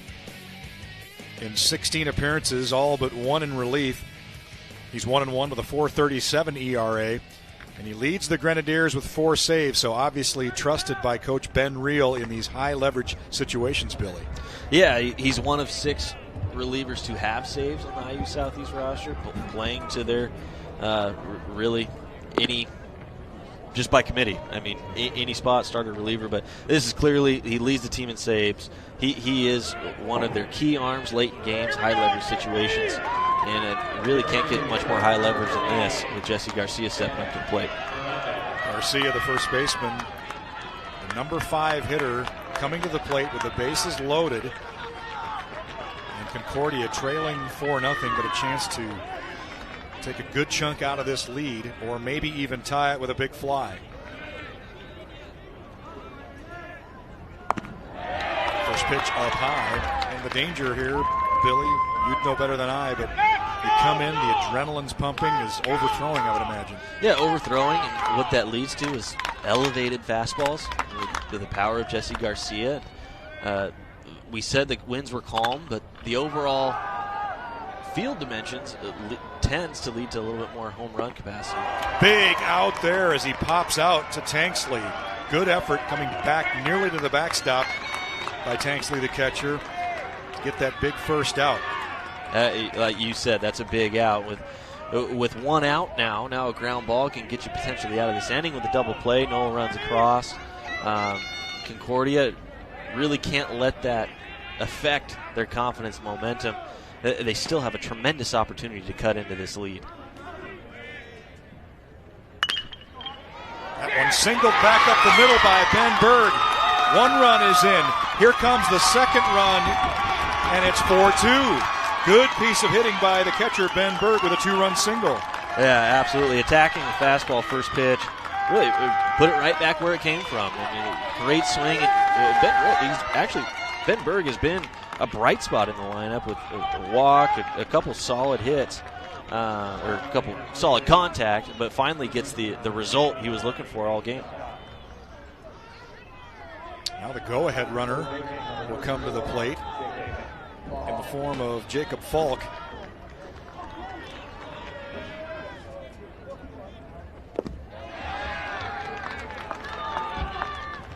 First pitch is outside. Falk 1 for 2, and then was hit for in the 7th inning. Blakestad, who singled, lifted right center field. It'll be the right fielder, Romero, hauling it in. Candor tags but holds at second.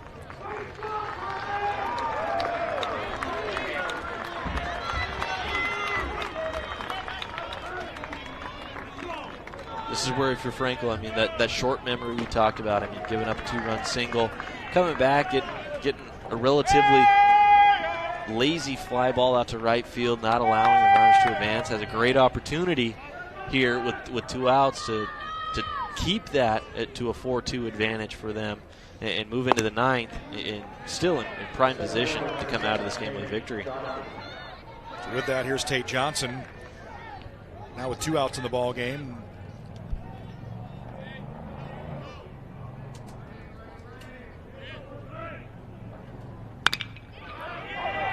Fly to left field. This should do it in the inning.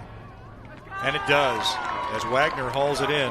But Concordia does get 2 runs. The problem is they're running out of outs. They've got 3 left in the 9th as Candor and the Bulldogs trailing 4-2 headed to the bottom of the 8th.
Shane Whitaker back to work here in the bottom of the 8th. As IU Southeast will try to respond. Still leading 4-2 in this game, but looking to get a couple of those runs back here. It will be the 7, 8, and 9 hitters, starting with Ben Berenda, the DH. Yeah, Concordia, capitalized on three singles to start the inning, got 2 back. In good position headed into the 9th. If they can hold IU Southeast to another 0, gives them an opportunity to come back in this game. First pitch low and away. Berenda flew out to right field in the 2nd. Was walked intentionally in the 4th, struck out in the 5th.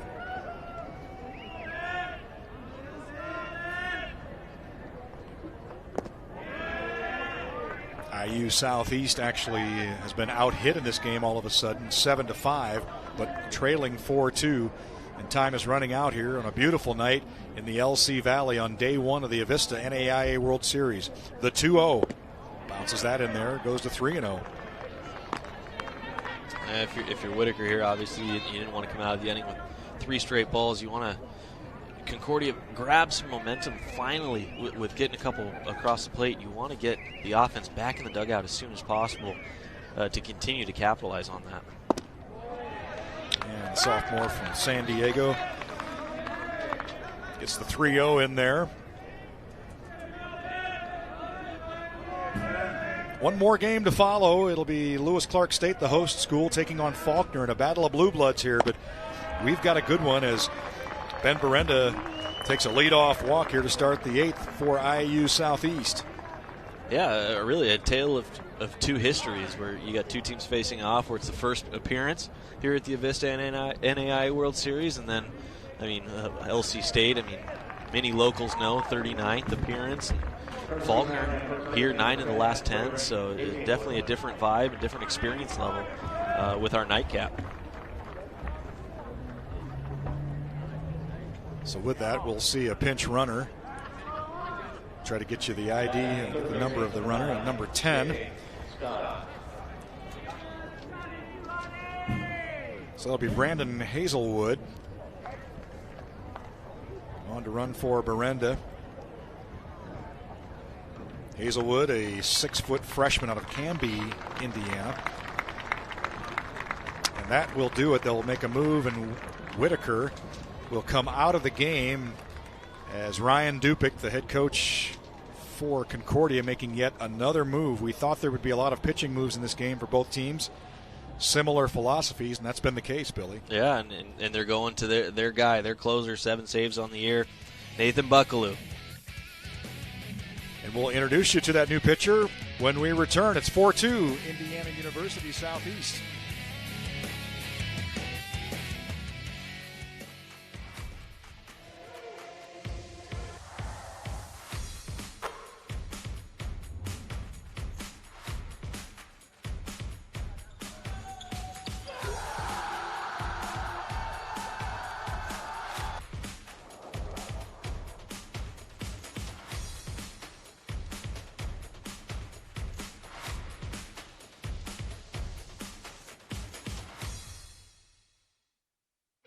A degree is the most important thing you can get. You get a degree, doors open. It doesn't matter what you want in life. Getting that degree is the first step to that. There's a lot of time in a day. You can spend that time attacking your academics. If you're close, why wouldn't you finish that? Really what it comes down to is how bad do you want it? Attack the hard stuff as hard as you can with confidence. That's what the Warrior way is.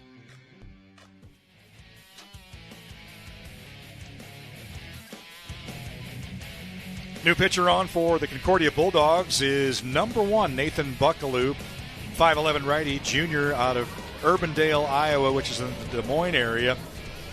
And he'll be tasked with keeping this IU Southeast lead at 4-2. Pretty good numbers there. What jumps out is the ERA, a very solid 2.3 ERA in 27 innings.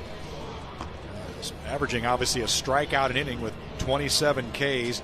And a 1-to-1 kind of I'm looking at the walks and the saves, but 7 saves, so clearly Bucklew, the bona fide closer for the Bulldogs, Billy. Yeah, and you look at, in 27 innings, one blow-up inning or one off day can really inflate that ERA. So when you look at relievers, ERA isn't the best stat to go off of. But on the flip side, when you're a reliever with 27 innings and you have a minuscule ERA like Bucklew does, that just exudes to the consistency that he's experienced throughout the year and really how much they depend on him. No more important outing than this one. It's interesting, his ready position much more open to the plate than nearly all relievers.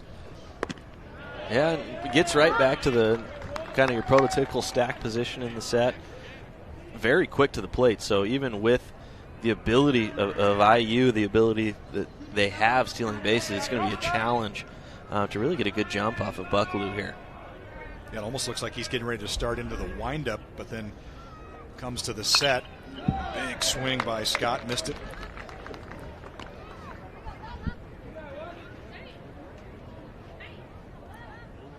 Game approaching 3 hours here, but no place we'd rather be as we launch a holiday weekend. We've waited 2 years for the Avista NAIA World Series to return, and we got ourselves a good one here in Game 3 of opening day. The 1-2 to Scott, hammered to right field. Does that get down fair? No, just foul. Yeah, it was a really good job by Scott to get on top of that. That was the ball above the letters, more towards the eyes or the shoulder level. Was able to get on top of it, scorch one down the right field line, just unfortunately tailed foul. And Scott, there's no good way to set up a ball field. I would say this field is set up as good as you can see, battling the sun. But Scott, kind of looking out towards the right field line, it definitely has some sun in his eyes. The 1-2 fought off again, and the third base coach just can't quite come up with it. Yeah, well, I go back to to what you mentioned with the sunset here, just kind of almost right above, a little bit off of the right field line, and if you're a right-handed hitter, that's screaming right at you, and as the sun sets, it gets more and more to eye level, which makes it a challenge, as if hitting a guy like Nathan Bucklew wasn't challenge enough. And the third base coach for the IU Grenadiers, IU Southeast, I think that's what he's going to say is that the sun was in his eyes. Is easily that's what it was, right?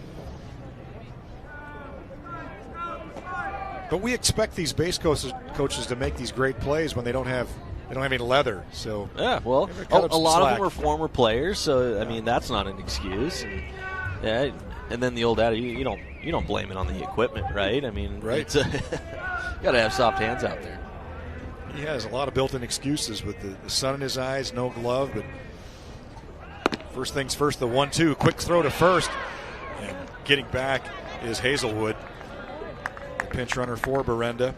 Yeah, it looks like Concordia may have sniffed that one out, whether it was a fake steal or delayed, or if it was a straight steal and Hazelwood just shut it down because he didn't get a great jump. Kind right of a there. fake steal, yeah, I guess. Yeah, and it was a pitch out too, so it was they were expecting it, and obviously tried to backdoor him there when they realized he wasn't going. Is that the result of a good scouting report, or what? Because that's amazing that they pitched out on that. Yeah, you look at the scouting report, any situation is a running situation for IU Southeast, but it's just having a really good feel for the game. And Coach Dupick obviously been around, brought this team to the Avista NAIA World Series, has a good feel for it. I think that's more of a gut feel than anything. I don't know that there was a sign picked or anything like that. But yeah, it's just knowing the game and feeling what the other side is attempting to do. Well, we hear so much about analytics these last couple of years, and that is refreshing to hear that if that's in fact what happened, is that going on feel. Yeah, there definitely is still a human element in this game, and analytics can provide a benefit or an advantage in multiple different ways, but in my opinion, you can never just lean solely on analytics. Popped up on the infield, everybody yelling for Hazelwood to get back, and he does as Ceballos gathers it in behind the mound, and there's one away. Yeah, it looks like at the 3-2 count, IU Southeast wanted to get the runner moving. And that's really, when you look at the reason why IU Southeast did that, is they had a ton of confidence in contact there with a 3-2 pitch. Now, if it's ball 4, it doesn't matter if you start the runner or not and get second base just based on the walk. But if you start the runner there and you do get a ground ball, you basically run yourself out of a double play. And get a runner in scoring position with one out. So it's just a lot of confidence that IU Southeast has in their hitters to have the ability to do that. Nice stop there by Berg. That had every intention of going back to the backstop, but caught the in-between hop. Don't see many of those as a catcher. Yeah, I mean, if you're a catcher, you want to get the chest protector in front, right? But really, that was a fastball spike. You never expect a fastball to be down, especially down that much. So really, all Berg had the opportunity to do was stick a glove out and did a tremendous job stopping that, keeping the runner at first base.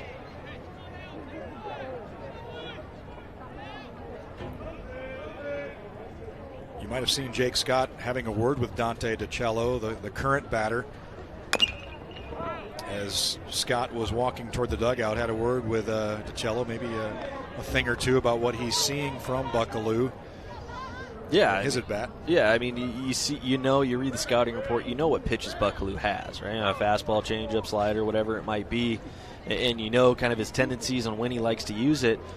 But there's no substitute to talking to your teammate and go, okay, how does it look? I mean, I know it's a fastball, but does it have run? I mean, does it come on you quicker than expected? And I'm sure that's what the pointers that Jake Scott was trying to give DiCello and give him an upper hand in this at bat. Folks continuing to file in here for the quote-unquote main event. We will not have the typical opening ceremony where you have all 10 teams in their uniforms on the field. We'll have a special presentation nonetheless for you after this game. A surprise for you. But this one is all about a good baseball game, a 4-2 game, Indiana University Southeast and Concordia of Nebraska here in the bottom of the 8th, with the Grenadiers leading 4-2. Game now just surpassing the 3-hour mark.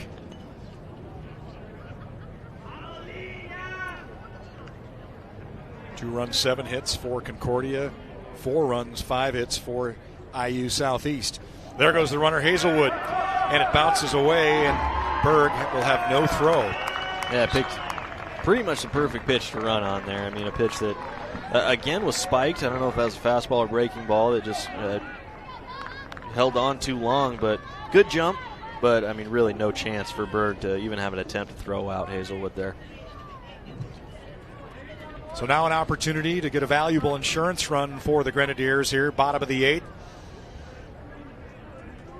Number 9 hitter Dante DiCello, who has struck out, grounded out back to the pitcher, and reached on an error in the 6th. Stays alive there, barely getting a piece of that one at the plate. Yeah, you take a step back and not looking at the scoreboard. You look and it's like, okay, I mean, you can look. The 3 players that are on the field right here. So you got Hazelwood at second, you got DiCello at the box, and on deck you got Weisty. What's in common with them? All of them are not wearing a white jersey. They're all dirty. And that's a product of the effort that IU Southeast is. That's the way they play. Consistent pressure, running the bases, diving in the field. I mean, that's a great recipe of success over a long season that they've experienced. So it's always great to see. I mean, finally we're here in person, but just to see these players just giving it all and getting dirty and not taking anything for granted. Whether they can get to a ball or not in the infield or outfield, they're making that effort. And this is a young team, number of freshmen on the team. In fact, Coach Ben Reel was asked, "You're going to Lewiston with a lot of freshmen," and he said, "Yeah, those freshmen got us to Lewiston." Battling hard there is DiCello and sends it out to Candor, who hauls it in, gets the out, but the runner Hazelwood will advance to third. But there are 2 away.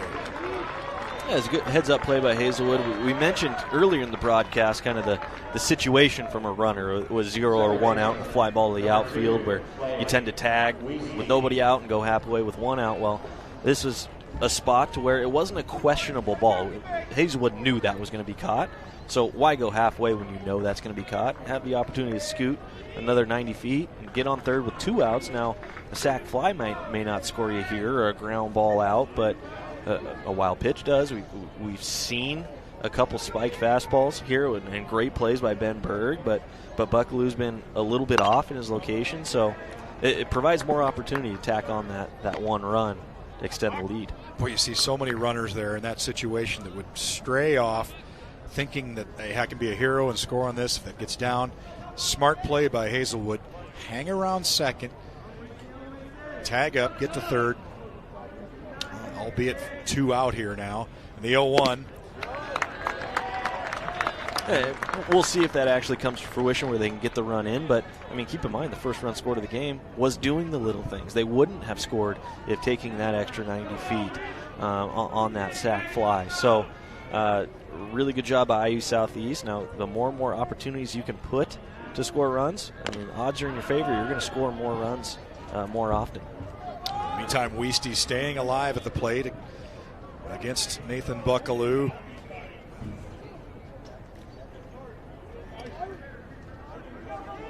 We talked about it earlier, that he's a product of Johnston High School, the biggest high school in the state of Iowa.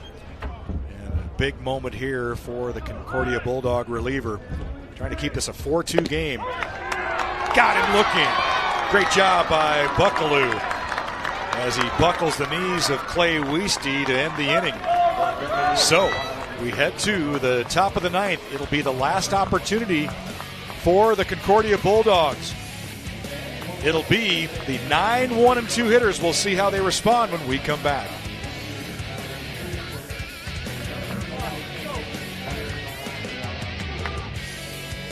NAIA World Series merchandise area outside the Harrisville main entrance.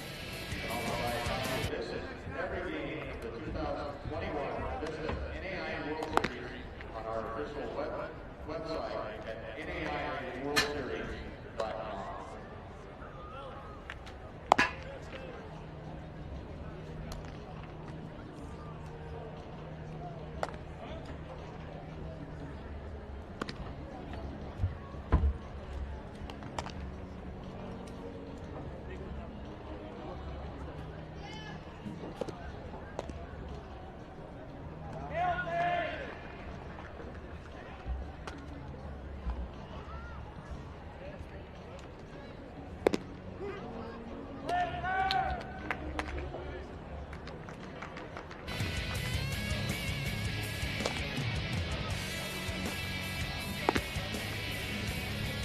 All right, last chance here for the Concordia Bulldogs against the Indiana University Southeast Grenadiers. And it'll be, as we mentioned, the 9-1-2 hitters on a gorgeous evening here at Harris Field.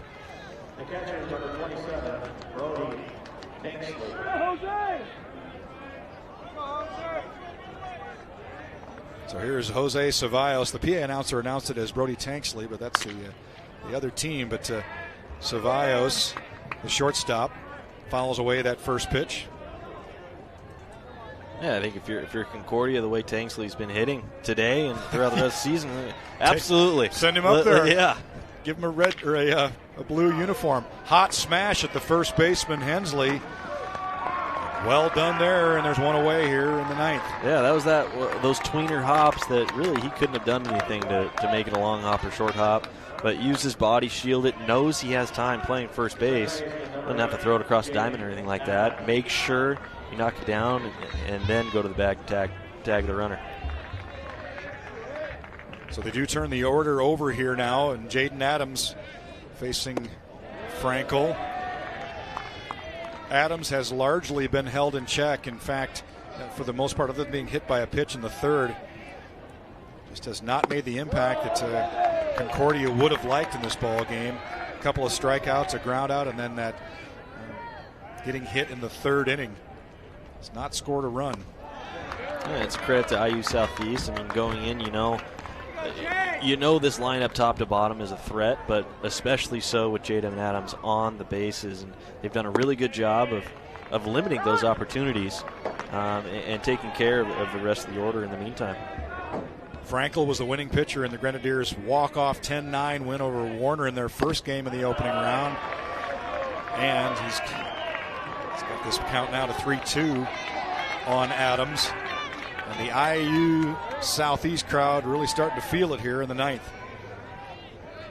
The 3-2 fought off right at the first baseman Hensley, and there are 2 away here in the ninth.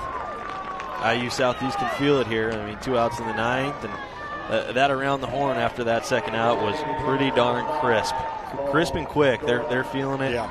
They're excited. They want to get this. They want to get this out here and go celebrate an opening day win. Down to their last out is Bo Dorman. Smokes that to left field. The left fielder giving chase. He won't get it. It's off the wall. Digging for second is Dorman, and he's in there standing up. So the tying run will come to the plate. With a guy that, I mean, if you're Concordia, you want Joey Grabowski up at this point. I mean, and keep in mind, Bo Dorman was the one to start this rally here in the 8th. Now with 2 outs, I mean, only 1 out to play with, but I mean, a double here with 2 outs, and I mean, because they got those 2 runs in the 8th, 1 big swing by Grabowski. I mean, it's a brand new ball game. He'd been struggling until his previous at bat when he singled and scored in the 8th.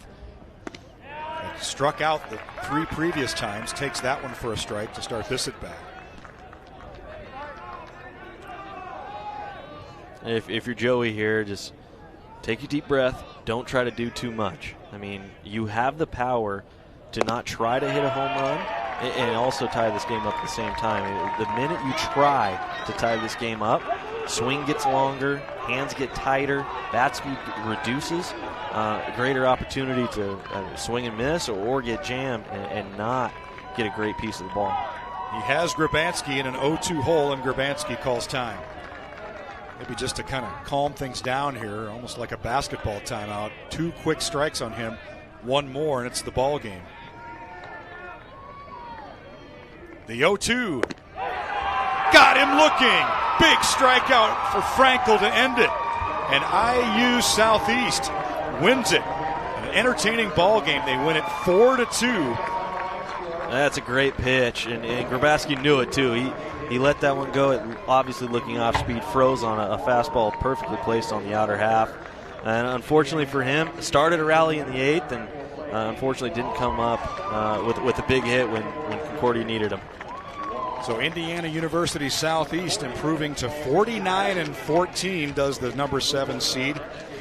They advance to play Central Methodist, the 2nd seed, tomorrow evening at 6:30 in a winner, but a good one here on a beautiful evening at Harris Field. We're getting ready for the main event here as host Lewis Clark State, the number 3 seed, getting ready to take on Faulkner. We're going to take a quick break. We mentioned that there will not be an opening ceremony this year. We're going to take a quick break, come back and tell you about what's happening. A special presentation to bring your way. We'll do that next here on SWX.